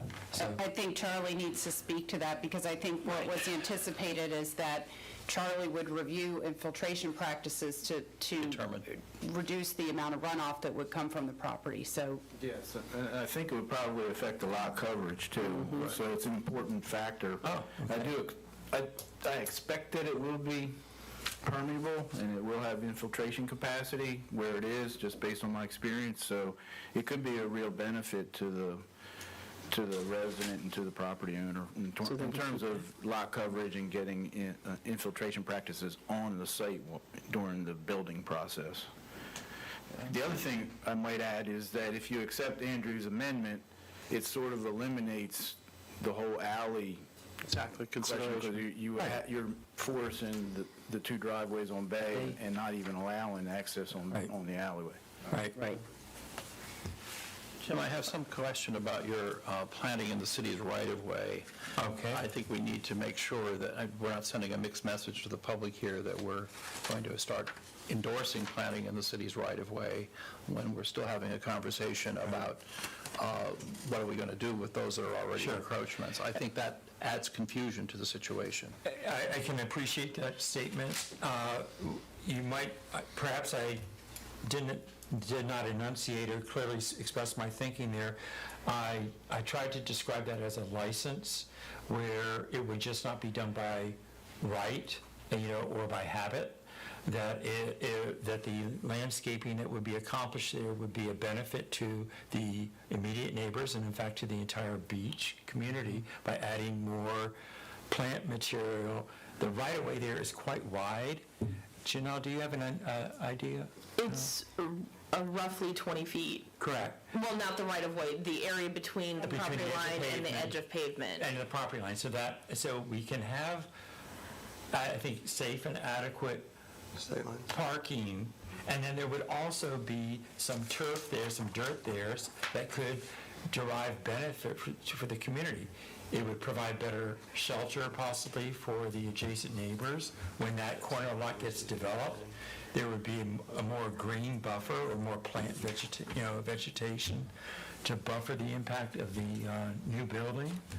And it puts plant material to help the problem with drifting sand over there that was just described earlier as well. Okay. So that's my thinking. Okay, thank you. So, but beyond just licensing them to be able to do it, you're requiring that they actually install the vegetative buffer, not just a license that says if you want to do it, you may.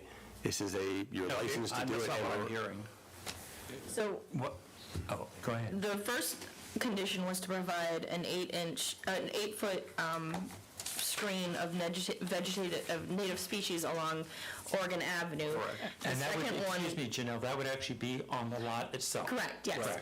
And the second one was to provide a license between the city and the property owners to provide additional screen to be placed in the right-of-way along Oregon Avenue. That's correct. So But I think you went further and said something about after the city had finished your parking review.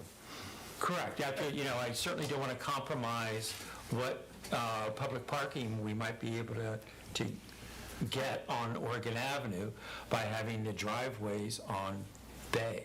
I have a question about the first condition. I heard it a little differently than what you stated. You said an 8-foot screen. Within. You said a vegetative. a native species. Right. I had heard you to say that it would be at the 8-foot setback, like within that 8-foot setback. Right.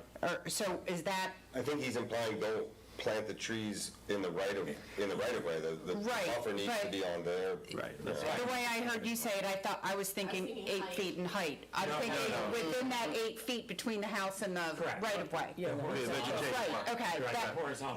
That's what I had heard. I apologize. No, it's fine. I just wanted to make sure because what I heard you say and what I heard Janelle say weren't the same. So I wanted to make sure which one was right. So we're in the setback. But in the 8-foot setback. yeah. Correct. 8-foot setback. Correct. Okay, but the license would only be issued after the parking review committee was finished or after parking was established on Oregon Avenue?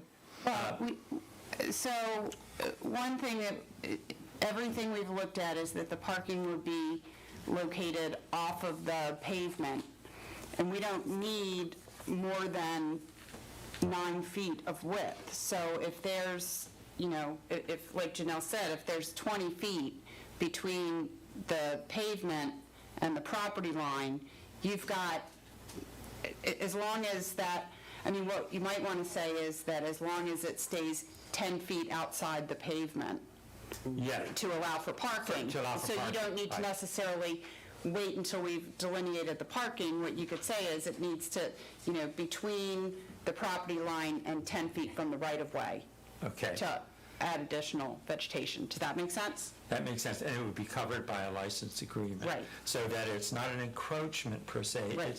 It's an encroachment, it's legal. It's Right. legal. We recognize it, it's recorded. Right. That's what I'm trying to accomplish. That assumes that the center line of that street will never be moved. If you repave that street, you could move the center line of that street. The license can be revoked. Yeah, license can be revoked. I License can be just want to make revoked sure at that you any time. understand what you're doing, because if you, at some point, all those streets over there are skewed one way or the other. Right. And at some point, because of what BPW is going to do with replacing water and sewer lines, there's going to be an opportunity to repave all of that, and there will be an opportunity to realign the center of that street more into the center of the right-of-way. So I think it's important that if we're going to do this, we understand the ramifications going forward. That's a fair statement. I just would question if that's I have no idea whether it'll happen or not, but if, you know, My understanding of the condition is that it needs to come back before mayor and council to approve the license. So you would have the ability to review where exactly the tree plantings would be or the plantings would be vegetative material. we need to go into it looking prospectively, not as the conditions exist today. Correct. Correct.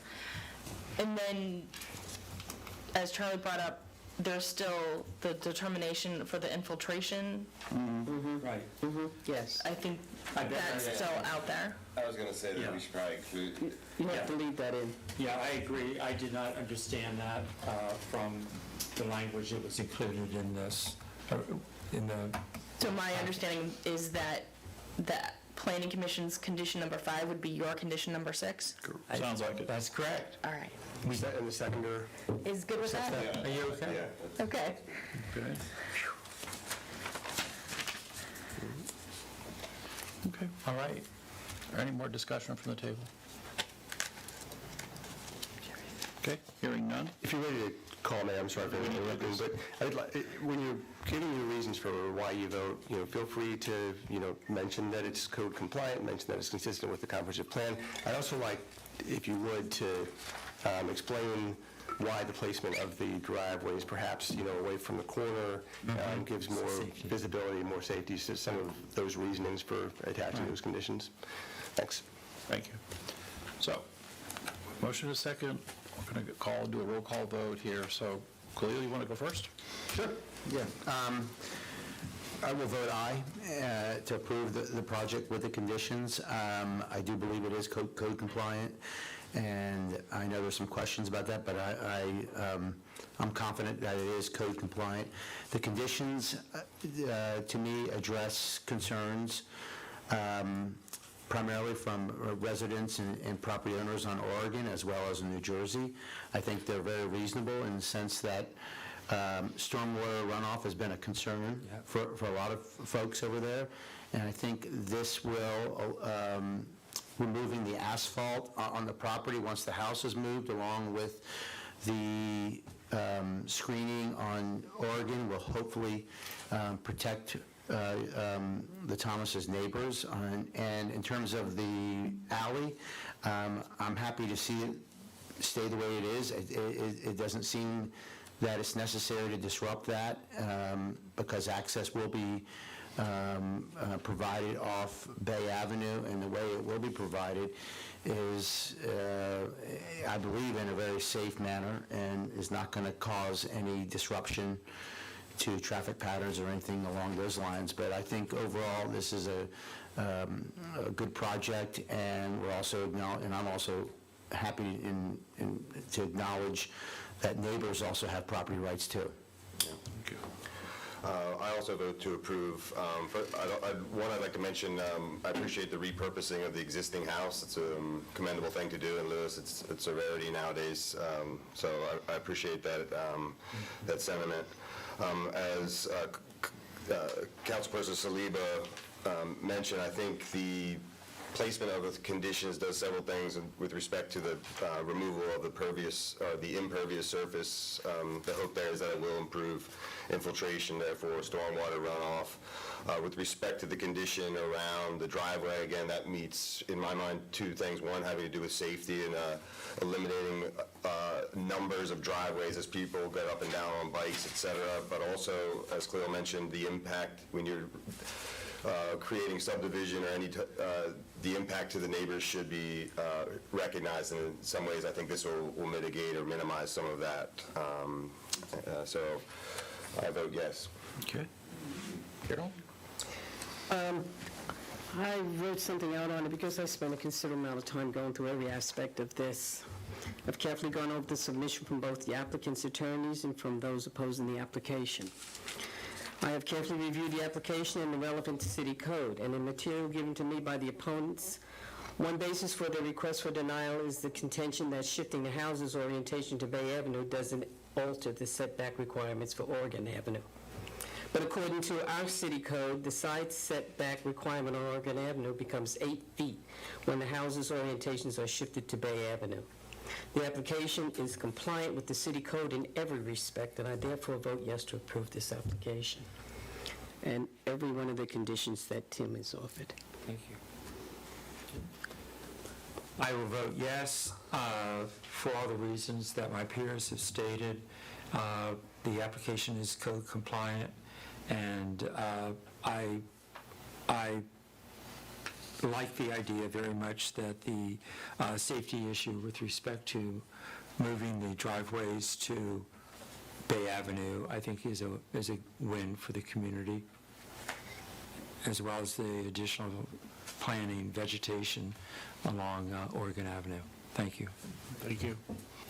And I, too, will vote yes for many of the reasons that have been discussed. I think that this has been a very long and well-thought-out process through the Planning Commission.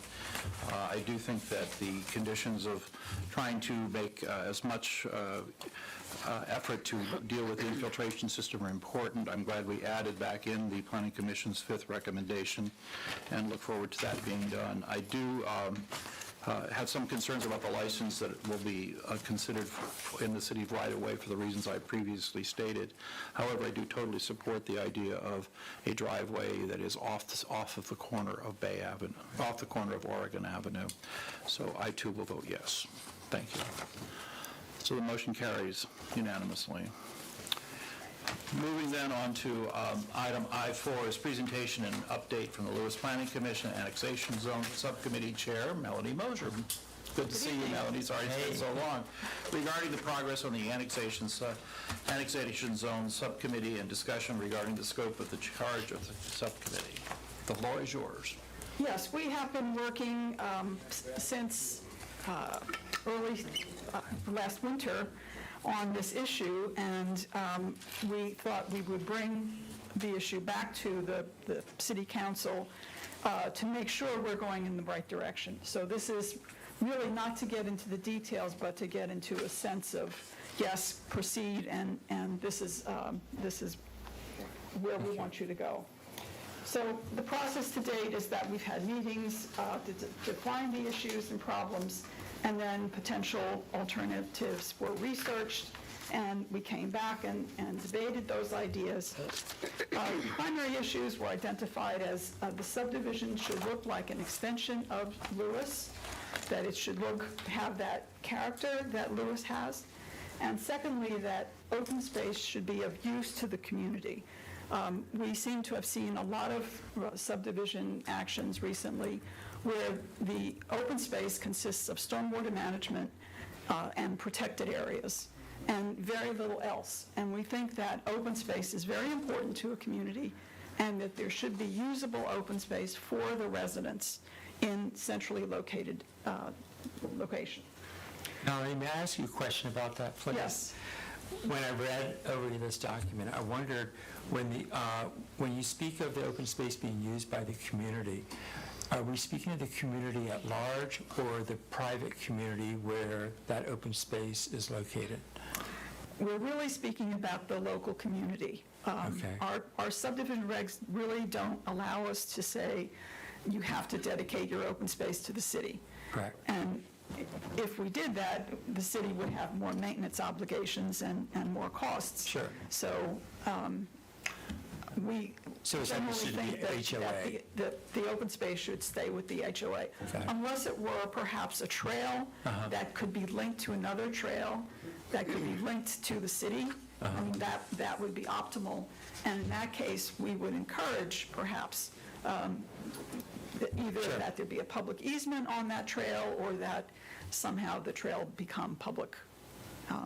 Thank you. But at any And rate- we have some of that in the back of Pilottown Park, or Pilottown Village and Pilottown Reserve. Excellent.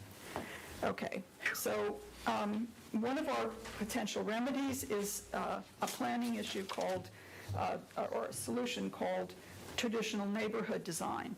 This is something that's been around for probably 30 years now in the planning community, and it calls for having a central, very sociable community, centralized. So what does it call for? A strong sense of place and identity. For example, usable and attractive parks, Walkability is very central to this. A mix of uses such as public and private, commercial, institutional, a central community space. What do we have in Lewis that acts like this? We have the Canal Park, we have Zwannendale Park, we have the historic museum site. So that is a characteristic of Lewis. And then we get into some of the other traditional neighborhood design issues. Buildings must face public streets. Okay, we don't want the Route 9 look where you have a swale, you have then a wall, and then the community's on the other side. We want to see the fronts of houses. That's the way Lewis has developed, is that the streets are walkable and we see fronts of houses. We're encouraging that garages are set back from the front of the house or be located in the rear or accessed off an alley in the rear. Again, we have precedent for this in Lewis, both in the Ship Carpenter Square and over on Verdon. So those are two subdivisions that were designed that way. We're encouraging front porches, again, a very characteristic feature of Lewis. We want varied housing offered, both type, style, size, and price. We don't want, the same house site after site after site. And we may want to set, rather than a minimum front setback, a maximum front setback.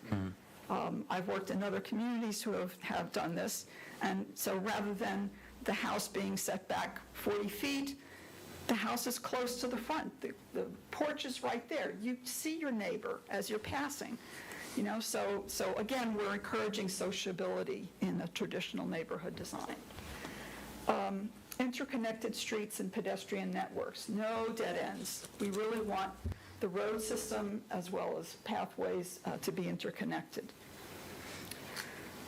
We've come up with, there's quite a bit of research on open space, and we're looking at some new definitions. In fact, all of these ideas have been passed to the Subdivision Committee, and they were very happy to receive them, so they didn't have to do that work. So we're looking at setting some new standards, including size, again, the central space, and a minimum % that's usable, by which we mean it's not constrained by setback, or it's not constrained by some environmental feature or stormwater management, and that it is usable. Dimensional regulations were generally not tweaking the density. We think that's a good incentive for parcels to want to annex into the city. So there'll be no change to that or the overall percentage of open space. But we, as I mentioned, we might be tweaking some setbacks and lot sizes. And then we're grappling with potential other incentives besides the increased density, and perhaps there could be some form of making the review cycle a little quicker. That's time is money for every developer, and if he can gain some time by having a quicker review cycle through the city, sure they would be very happy with that. May I ask you a question about that? Yeah. Can you give some examples of, or suggestions of how we could do better with that part of it, that timeline piece? Do you have some ideas? Well, I think the project, if it comes in as an annexation, could receive an expeditious, priority right from the get-go. And so it would sort of go ahead of any other project that's in the review cycle. Oh, I see what you're saying. And then perhaps we would need to work on how it comes before the Planning Commission and then the City Council in terms of expediting that. Now, one of the things that hampers that is the fact that we have to form an annexation committee, and that committee needs to have time to review before they make a recommendation. So that automatically slows the process down by at least a month. Yeah. So I understand what you're asking for, but those kinds of, we'd have to look at how would that, because we do have a requirement to have that. Right, right. As I said, we're throwing these ideas out now because... That's why we're having this discussion. Yeah.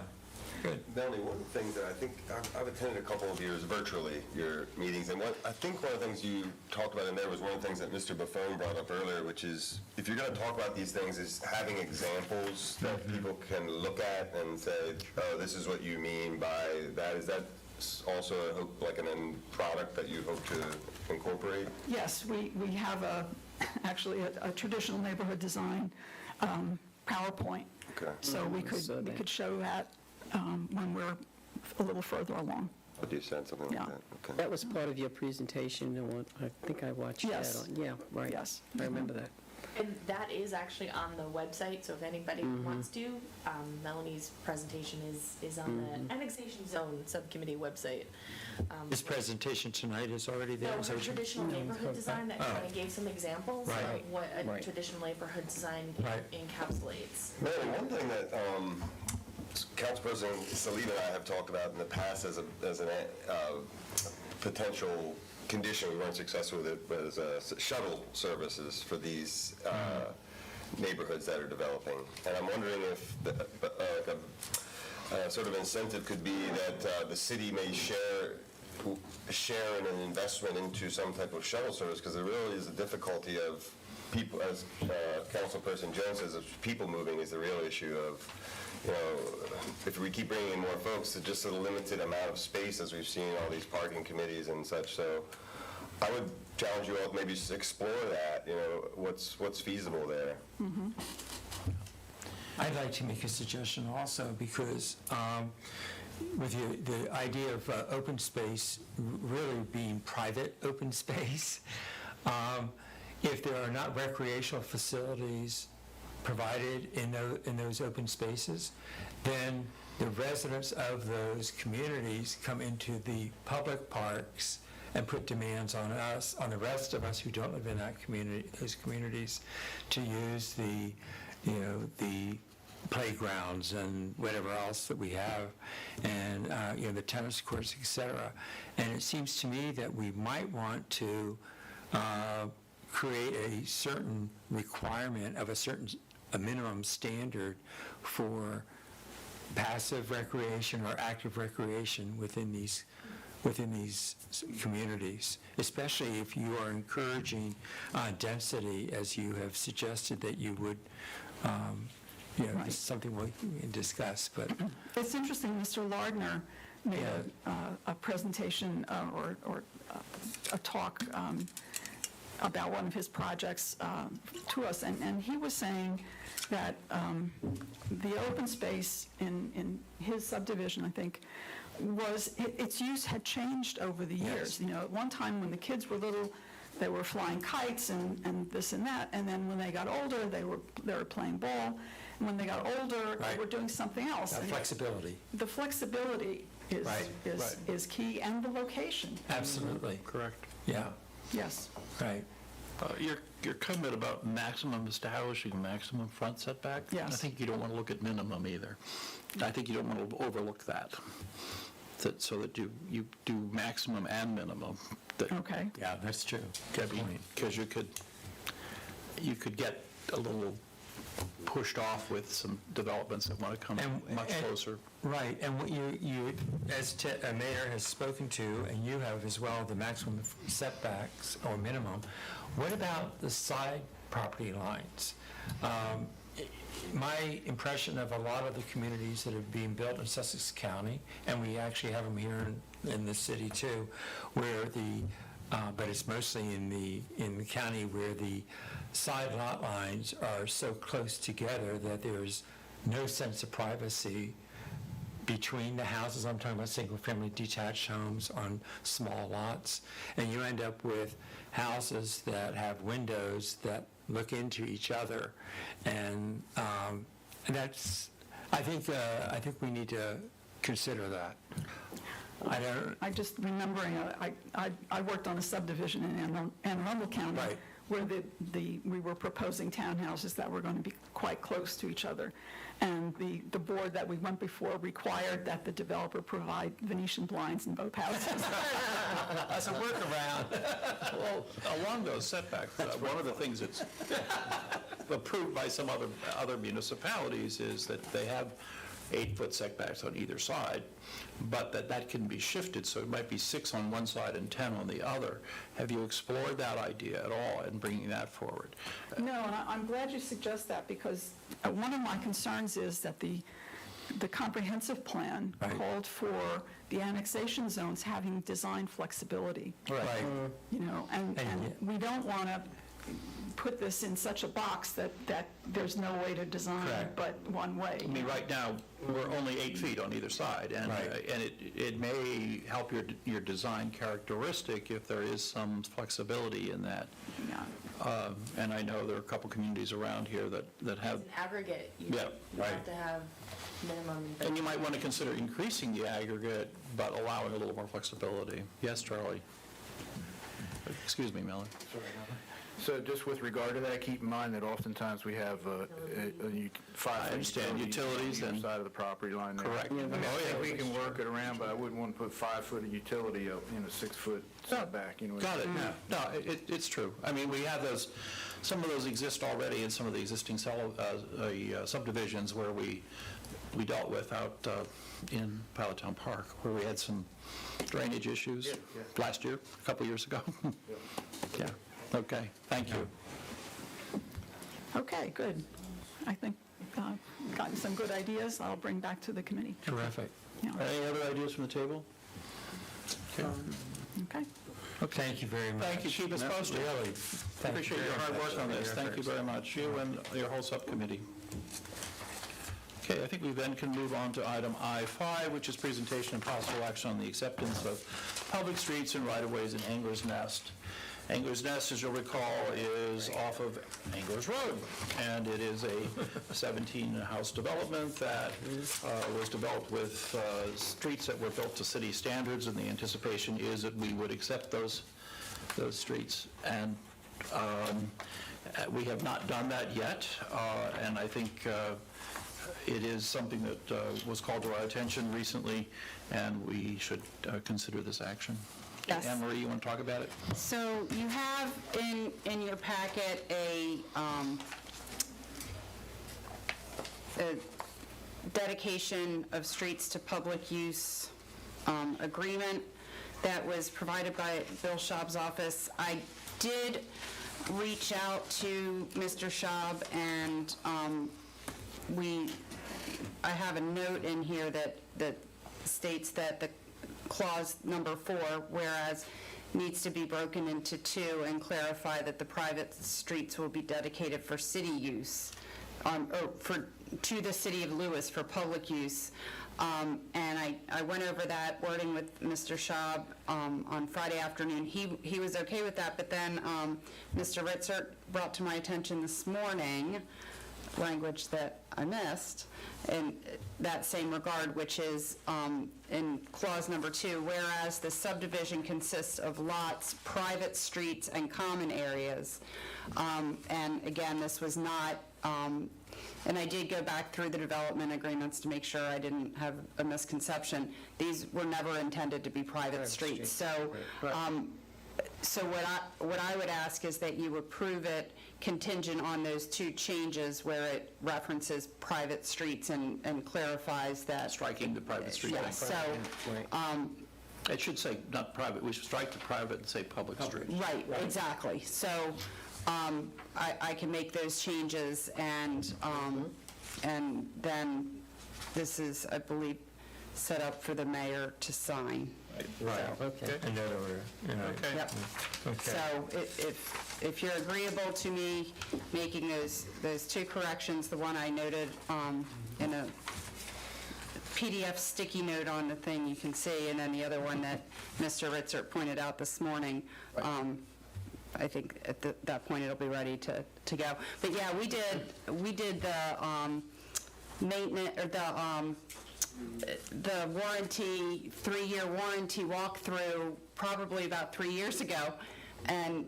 They're off the bond, they've been off the bond. Yeah, they're off the bond and everything. It was built to city standards. Right, and it was built to city standards. It somehow just, the paperwork of turning it over just never happened. Right. Thank you. Right. Okay. Any questions from the table? Thanks for catching that, Tim. Is there a motion? Sure.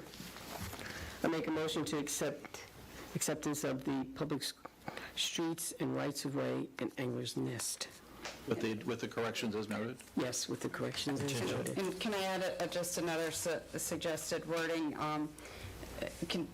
That it would be subject to the sign referring to private streets being removed. And the city will remove that. Yeah, we don't have a second yet, so that's okay. Okay. Yeah, all right. So do we have a second now that we have a motion that's been expanded a bit? I'll second that. Okay, thank you. Any further discussion?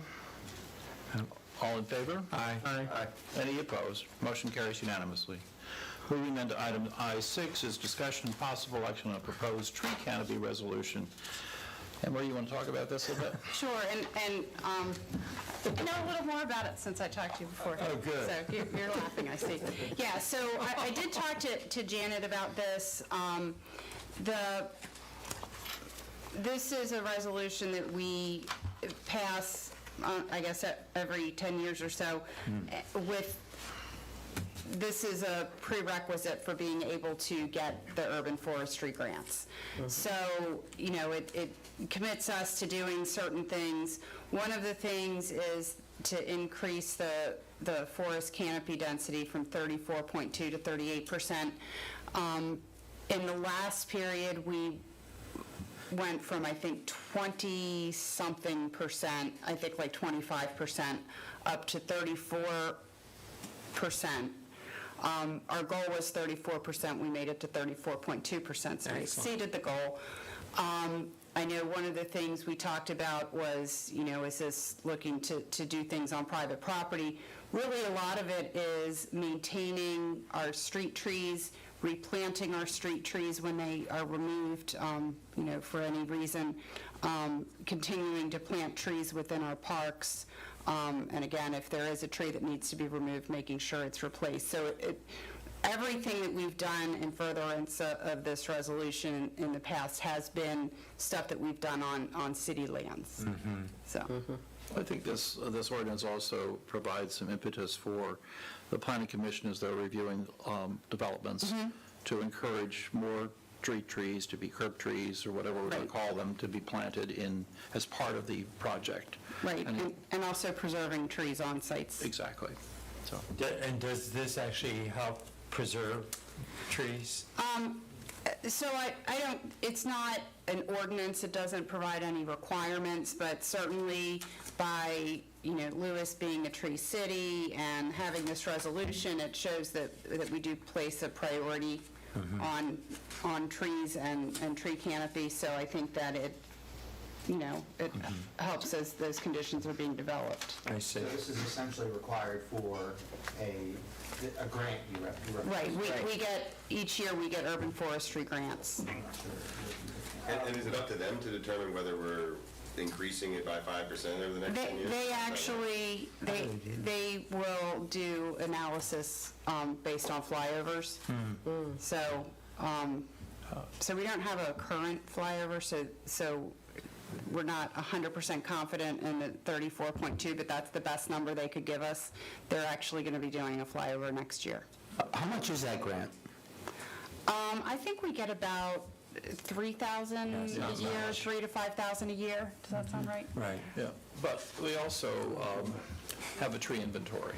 Yes. And that's nearing 1,000 trees, as I recall. Right, so we've got, our street trees are tagged. And they're all labeled. If you go around the parks, you'll find that there's a little brass disc that's been actually nailed into the trunk of the tree. And you can count the tree, and you can go to, I believe, a Parks and Rec site where the trees are all identified. So it's what they are and that information. So there's quite a bit of information, and I thank Marty Thompson for her inventorying all those trees and going around and putting those little stickers on the trees. And My dog. I think it's useful information, because a lot of times people look at a tree, and I know Stango Park in particular has a lot of different species of trees in it, and frequently people ask, what kind of tree is that? So you can refer them by the tag number to the tree inventory. And the tree inventory is on our website, the city's Yes, website? and they do take trees off when they die. That's on the, is it on? Parks and Recs? Or is it on the urban forestry I website? don't know exactly, but do you know, Janelle? I don't. Janet, She's looking. Janet's on Zoom, so I'm sure Janet can hear, and she did say we get up to 5,000 a year. Okay. And Janet, if you're listening, Yes, we do have actually a link. okay, we have a link to it, but it is on the State Forestry's website, isn't it? The actual database? I went to Arborscope and they pulled it up, so from our Okay. cities, so under the Parks and Marina, there's a city tree page, and under there, the city maintains a tree inventory of city trees through a program with Bartlett tree experts called Arborscope. You click on that, it takes you to a website, and it has a map, and you can see all the trees mapped Thank you. out. Thank you, Janelle. Yeah. Thank you. Janet just texted, Arborscope is the tree inventory, so there we Okay, go. great. Thank you. All right, so anyway, do we have a motion to approve this resolution regarding increasing the tree canopy? I make a motion that we approve this resolution to increase the city of Lewis forest canopy density from 34.2% to 38%. Is there a second? Second. We have a motion and a second. All those in favor? Aye. Aye. Any opposed? Motion carries unanimously. Moving then on to item I-7, which is a presentation and possible action on a proposal to change the cumulative substantial improvement requirement as it relates to improvements of properties within the 100-year floodplain. I want to thank Councilman Saliva and Deputy Mayor Williams for their work on developing a proposal for us to consider. I know this has been a topic that's been of great interest to a lot of people, and I know it's a topic that has given our building officials some concern, and of course, many property owners and builders have had expressed concerns about it as well. Would either of you like to talk about it? Cool. Go ahead. No, I think you summarized. I think it's been something since I've been elected that's been brought up to me as something that seems onerous. It's potentially something that has a well-intentioned, but maybe bringing some effects that aren't necessarily positive with respect to your ability to maintain your home. What I'm not sure of is if this is indeed a requirement from FEMA regarding the 10-year cumulative average, or whether it's just something that Lewis has determined that is above and beyond what we need to do, and therefore more of an insurance discount play. So that's why I wanted to bring it forward, is for really clarity around that piece, is how did it come into existence? Because it's, again, my understanding is that other jurisdictions go on a single year, 50%, whereas Lewis has been going with this 10-year cumulative, which really prevents people from maintaining their home through just basic things like roof, windows, those types of things. Safety issues. Yeah. I mean, I've heard a number of comments from people who are disincentivized from making repairs or certain things they want to do because they're concerned about hitting that 50% number. And so I think I agree with Andrew.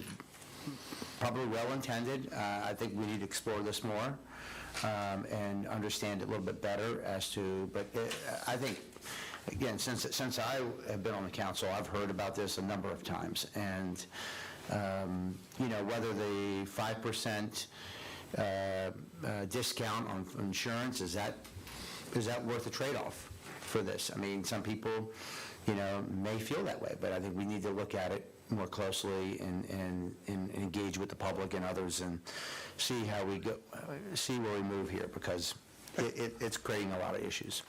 So I guess one of the things that's come up in the discussions with the community is, are we simply misinterpreting what's already there, meaning should people already be able to maintain a non-compliant building as the code sits today, and are we enforcing it incorrectly? So to answer that question, because we did, and I talked to Mr. Ritzert earlier today, so I have learned more, but at the late time in the day when I started finding good documentation, it was, that was as far as I could get. Right. So I think I can answer a few questions. One, the code as it is written now is specific to the 10-year cumulative for substantial improvement and substantial damage. So it's not that we're incorrectly applying the code in a more conservative way than it was drafted. After I talked to Mr. Ritzert earlier today, I did go digging through minutes from 2006, and I did find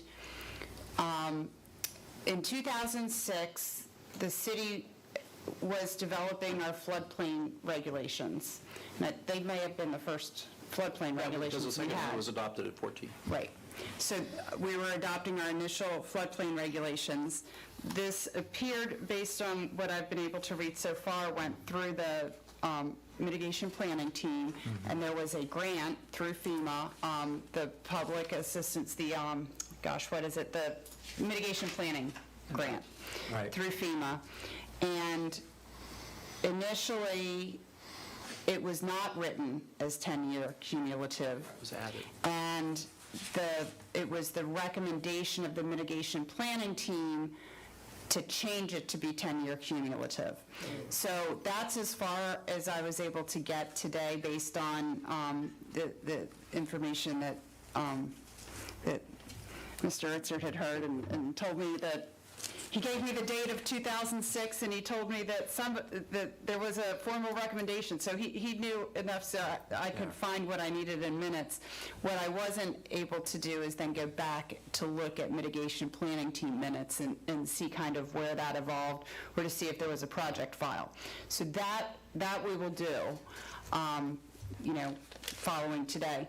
The other question I did want to let you know, when you submitted this to go on the agenda, I did reach out to the floodplain management person we work with at DENREC, Dave Warga, and he confirmed what I thought to be the case, but he confirmed we are required under the National Flood Insurance Program to have substantial improvement and substantial damage definitions, and to have them. The National Flood Insurance Program does not mandate that it be 10-year cumulative. So you, as the governing body, you have the authority to change that period of time over which you look at improvements or damage. The other thing I think one of you mentioned, people deferring safety concerns. My other concern with it would also be that, if you get new carpet, we're not tracking that. It doesn't take a permit. So from where we sit, while FEMA may say it's, a certain amount of carpet counts as a substantial improvement, we can only really review what's subject to a permit. One of my other concerns, and you mentioned safety, is that if it's too stringent, is it encouraging people to make modifications to their homes without permits and inspections? So I think that, right, or ignore, but my guess is there's a combination of, so I think that... The other thing that's important to me is that more homes are coming into the floodplain. Sure. That maybe weren't originally in the floodplain, so then people are caught unaware. They're caught unaware that they're even subject to this. Yes, the corner. So. Right. So I think that there's certainly within the parameters of the National Flood Insurance Program, some discretion. Any changes that we would make to the floodplain regulations would be sent to DENREC and for DENREC and FEMA review. before they're adopted, and that way we don't end up accidentally stepping out of the lane and risking everybody's flood insurance. So, but based on what I've gathered to date, there's certainly discretion to do less than the 10 years. And then we can kind of also figure out how it went from, in one draft, having no time frame, what I would assume no time frame to be 1 year, to 10. Right. Because that's a big jump. I think it'd be important to look at the Quinn report again. Yes, Because but the Quinn report is after. was in the next iteration. Right. So she may not have really hit on the cumulative substantial improvement because we already had it. I think there was some. Was there? Okay. I think there was. So we can, and the Quinn report is on our website. Right. And I think, just for the record, I think that our residents now enjoy a 10% discount on their flood insurance. So we've gone from 5 to 10. Right. Regardless, 10% of $5,000 is $500, and that's not moving the needle. I'm not suggesting that. I'm just saying. Maybe not for just you, just so that we all know that it's 10, not 5. Okay, that's all. But there, again, with the CRS program, there are many things that we can do. Some of it could relate to planting trees and, protecting certain areas. The open space is one of the things that has helped us with our CRS rating. So, again, I think that the CRS program is constructed so there's trade-offs, so you can, beef up in one area and have flexibility in another. So I do think that there's flexibility, and I think that, we're continually looking on how we make ourselves a safer flood-ready community, so. Right.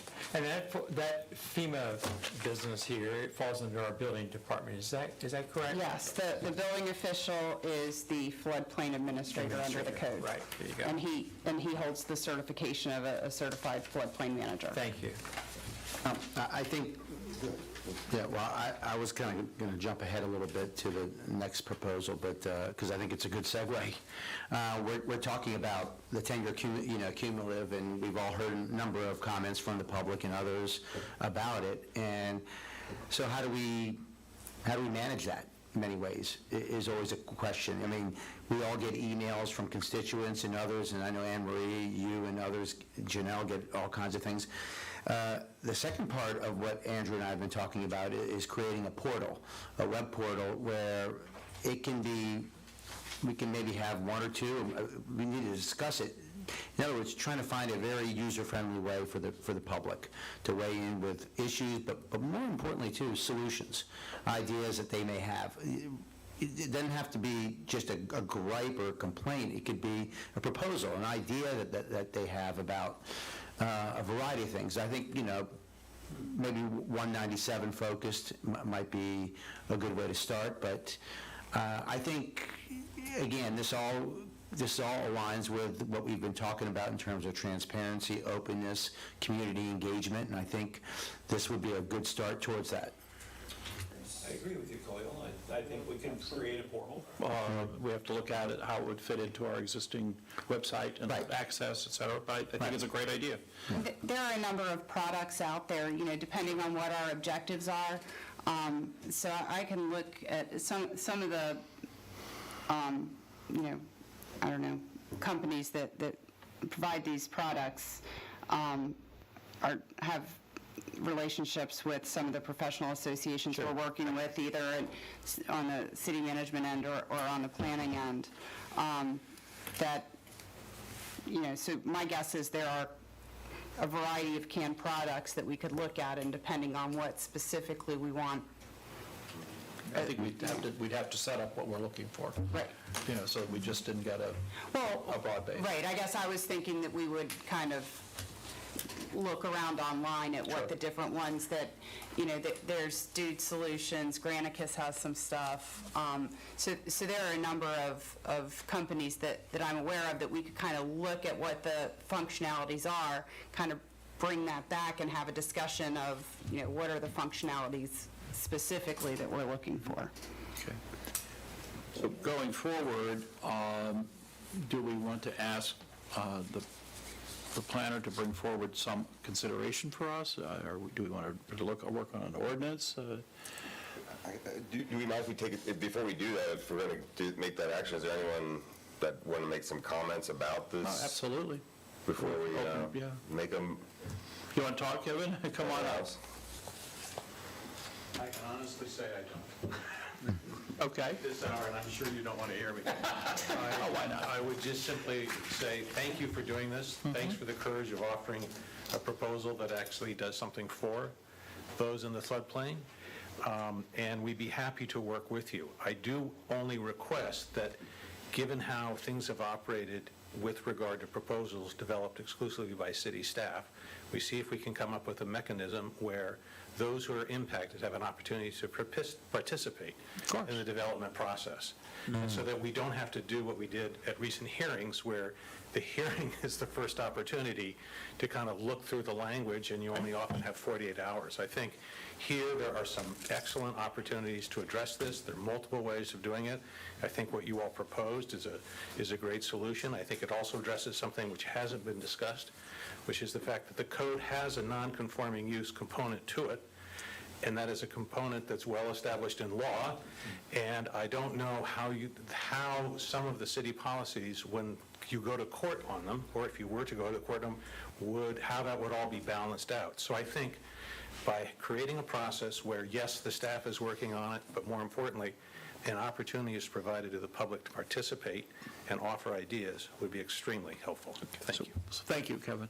So maybe the best thing to do is, just a minute, Rick, if the best thing to do is to come develop where we could get this portal going and get some input first. Well, but those are, I guess, developing a portal is going to take a long time. So if we're looking at trying to address the cumulative substantial improvement in a shorter horizon. I don't think we're looking to do this, we're not looking to push this through real quickly, but I think we are looking to make sure we analyze it very carefully before we do it. And to Kevin's point, we want to ensure that we have the public input. So we can look at it however you want, but. Well, I guess the question is, if we put out, say, a public hearing on this, is it possible to put the attachments out earlier of the draft language that would then allow, or do you, once you post that, that's the discussed document? Is that basically? Well, once you post it, it's discussed, it can change, it can't become more restrictive, but what I heard was that they wanted input before we have a draft document. That's what I heard too. So, I mean, if we do that, then it's going to take longer to get to the outcome. Yeah, but there's no rush. Why not a workshop? Just a workshop initially to... That's a great idea. Just do a workshop instead of having a document prepared saying, here's what we're considering, just get a workshop to get feedback from... We work together on it. Right. Okay, so if we do that, then what we need to do is have, set forth next month a workshop. In December? No, I mean, not in December, I'm saying. Okay. No, we need to schedule a workshop in December to hold it in early January. More broad, like, do we have to have, the workshops have to be a singular item? Can you have sort of like a town hall meeting where you're lumping in 3 or 4 items? You certainly can. I guess, so my question about this specific, because you brought forward a very specific issue that you have all heard a lot about, we have heard a whole lot about, and it's currently keeping people from improving their properties now. So we can have kind of this broad, put something together from the ground up process, and that's going to take a lot more time to get an ordinance in final form and get it through. So you probably have 6 to 9 months before there's something that truly affects people being able to do these things to their property. I mean, if it's truly an issue of fixing the cumulative substantial improvement and cumulative substantial damage and running it through FEMA, that's a simple ordinance that if that's truly the scope of what you want to do on this proposal, I'm not sure that you need workshops, because if that's the intended outcome, we already know what we would need to do in the code. The question is, do you want to do more? But on the other hand, the more you open up the floodplain regulations, the more complicated it gets with FEMA. So the question, Let's just get this one fixed. I mean, yeah, do we want to fix this, or do we want? I say you stay with the one. So in that case, then I do think it is really drafting an ordinance. I do too. And bringing it back, because it's truly the definitions. We know, I mean, FEMA has the information on their website. They have books about substantial damage and substantial improvement. Of substantial Right. damage, which is typically what they encourage. Right, we have to use something that's consistent with them. So Typically, they encourage you to use their definition of Right. substantial damage and substantial improvement. It sounds like all we'd be doing is removing the cumulative. That's what it sounds like to me, is we're just going to remove the cumulative Component. and then the rest of the definition would stay, because that is the FEMA definition of substantial improvement and substantial damage, which is typically standard across the board from FEMA, because you want to stay consistent with the FEMA regulations to keep a participant in the NFIP. So then what I'm hearing is we want to move ahead with the development of an ordinance. Of an ordinance. Okay. Okay. And We can bring that for introduction in December. yeah, we could bring it and have it introduction in December, hearing the beginning of January. And if there are other things, if there's desire to look more comprehensively at the floodplain, I would do that separately, because again, the more we get into it, the more we probably need an outside consultant, because NFIP is very, if you accident, I don't want to be in a position where we end up on probation and people can't get flood insurance because we were trying to help. So, an idea that the subdivision code subcommittee, and I think we could tie this into the beach parking workshop, is they're both looking at workshops. And the subdivision code was, we know we're going to get comments about things that have nothing to do with the subdivision code. So we were going to create like a little parking lot table where you could submit your comments about other topics, and that we could then go through them and bring them back to the commission and then council for consideration, because we knew people have more concerns than just the subdivision code, or maybe even the beach parking. So I know subdivision was already looking at, we anticipate different comments. Correct. And then how do we collect those and listen to the public as we continue moving on that project. The other thing, I think you all know, we just completed the National Community Survey, and the plan, if you recall, when I brought that proposal to all of you, was that the information gathered through the survey would be kind of the foundation that we would then move into a community-wide strategic plan. And frankly, I feel like all of these things that we are grappling with are community-wide issues that a strategic plan would help. And I mean, I think everybody knows we're changing very rapidly. There's a lot of kind of conflicting things going on, and I think it's important for the community to make sense of them. So that could be a really good opportunity to have a lot of good engagement as we begin to try to... And this also fits with our needing to update our comprehensive plan in general, which we've talked about at the council level, and we really need to get more community input on that. So. Right. So, yes. Yeah. Okay. Rick, did you want to make a comment? Rick Will. I just wanted to say, in 15 years of coming to a lot of meetings, not as many as a lot of other people, and I've been a disruptor, confrontational, adversarial, that I see an unbelievable sea change in this body of governance. I'm not going to be demeaning by word salad to plain speak. And what all of you saying is, when you hear, you want to be transparent, you want honest. This community deserves it, because we got a great community, and I'm, for one, appreciative. I can tell you at times I get worked up in my own head wanting to come in here and battle. But then when I sit and listen to thoughtful discussion that moves the needle forward with the input of all of us, and with the many varying difference of opinions, I'm just appreciative. Thank you. Thank you, Rick. Thank you, appreciate that. So do we need to make a motion? We need to make a motion about, Oh, okay. okay. That would be to Someone else got to make a motion on that. So The motion would, Deputy Mayor Williams, would you like to make a motion? yeah, I think the motion's pretty clear. Yeah, I'm going to make this in two parts, because I also do want to get the proposal, the second proposal on that. But I make a motion for staff, along with council, the city solicitor, to amend or create an ordinance that, well, what's the best way to say this? To work on an ordinance that can, potentially changes the substantial damage language, Cumulative. substantial damage from 10 years to a single year. Would that include the And improvement, and improvement. Oh, yeah, improvement, both. Thank you. Sorry. Yeah, that works. I second that. We have, we have 4 seconds. I beat you. I don't think we're into, yeah, we could discuss it. Okay, I'm going to discuss and possibly make a friendly amendment. It seems to me that you've already arrived at a conclusion by saying that we would move from 10 to 1.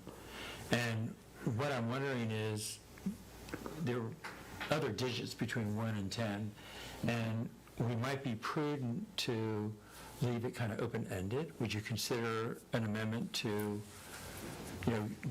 recognize getting off the 10, but not necessarily reducing it all the way to 1?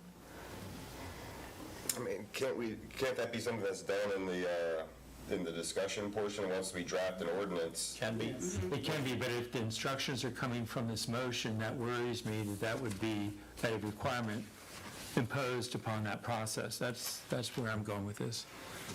My only hesitancy is in that a single year for some properties may be a very low amount of money. So if you're talking about a 2-year cumulative average or a 3-year cumulative average. Well, I don't know what I'm talking about, really, because I don't know if we should be. Wait a minute, that was an admission. Strike that from the record. Oh, that was good. Yeah. Open mouth. Kayla, did you strike that? Yeah. My point is that, isn't it possible that we might want to create a scale? It seems like, It's again, that's the part I don't. It's possible. That's why I would like to simplify it by sending the instructions to be a single year, and then through the discussion and potential public hearing, we may arrive that 3 is better, or 5 is better. Yeah. Or 1.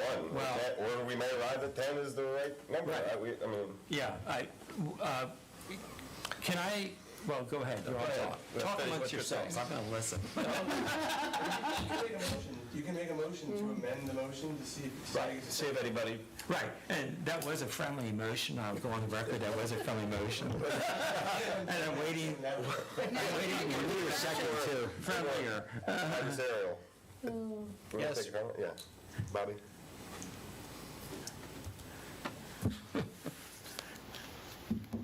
Bobby Birch, 5 Houston Avenue. Can you pull the mic down so you can hear it. I'm sorry, I've got my mask off. 5 Houston Avenue. I've been coming to Lewis Beach my entire life. My grandfather built a house, my parents have a house, I have a house, my kids are coming, the grandkids are coming. We love it here. We're simple, we don't need anything fancy, but we are aware of storms. Damage happens. I'm very concerned about the amount that we can do to just have a simple repair. And so I'm really hoping the council will take action so that we are prepared to repair our homes in the inevitable, or what we hope won't happen. Thank you. What street is she on? I don't know what part of Delaware from. I call it Houston. Houston. it's Houston, whatever you want to call it. Did you say Houston? No, she said I'm sure I said Houston. She did say Houston. Okay. All right. So we have a friendly motion, Very friendly. Okay. It's really not As you understand it, But you weren't specific about it, like, I mean, we got 2 years, what are you asking? I'm just saying, what my ask is that I believe your motion moved it from 10 to 1. You did. And I am suggesting, do we need to be that specific at this point in time?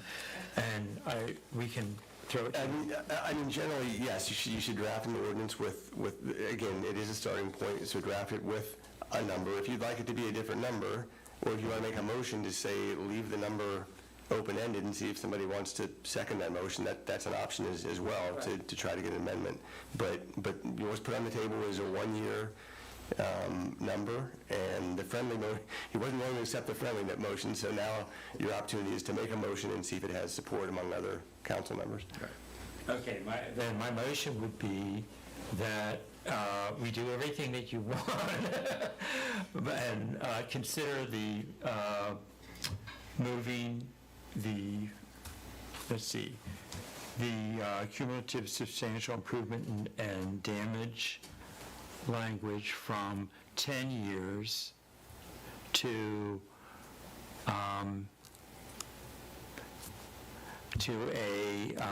another number. A to-be-determined number? To a to-be-determined number, TBD. I mean, does anyone want to discuss, I mean, I don't really see the I think we arrive at the same place. He needs a second. Oh, sorry. To decide whether you accept it. We need a second, first of all. for a discussion, right? If it no second, it dies. That's okay. I'm weathering. I don't think so.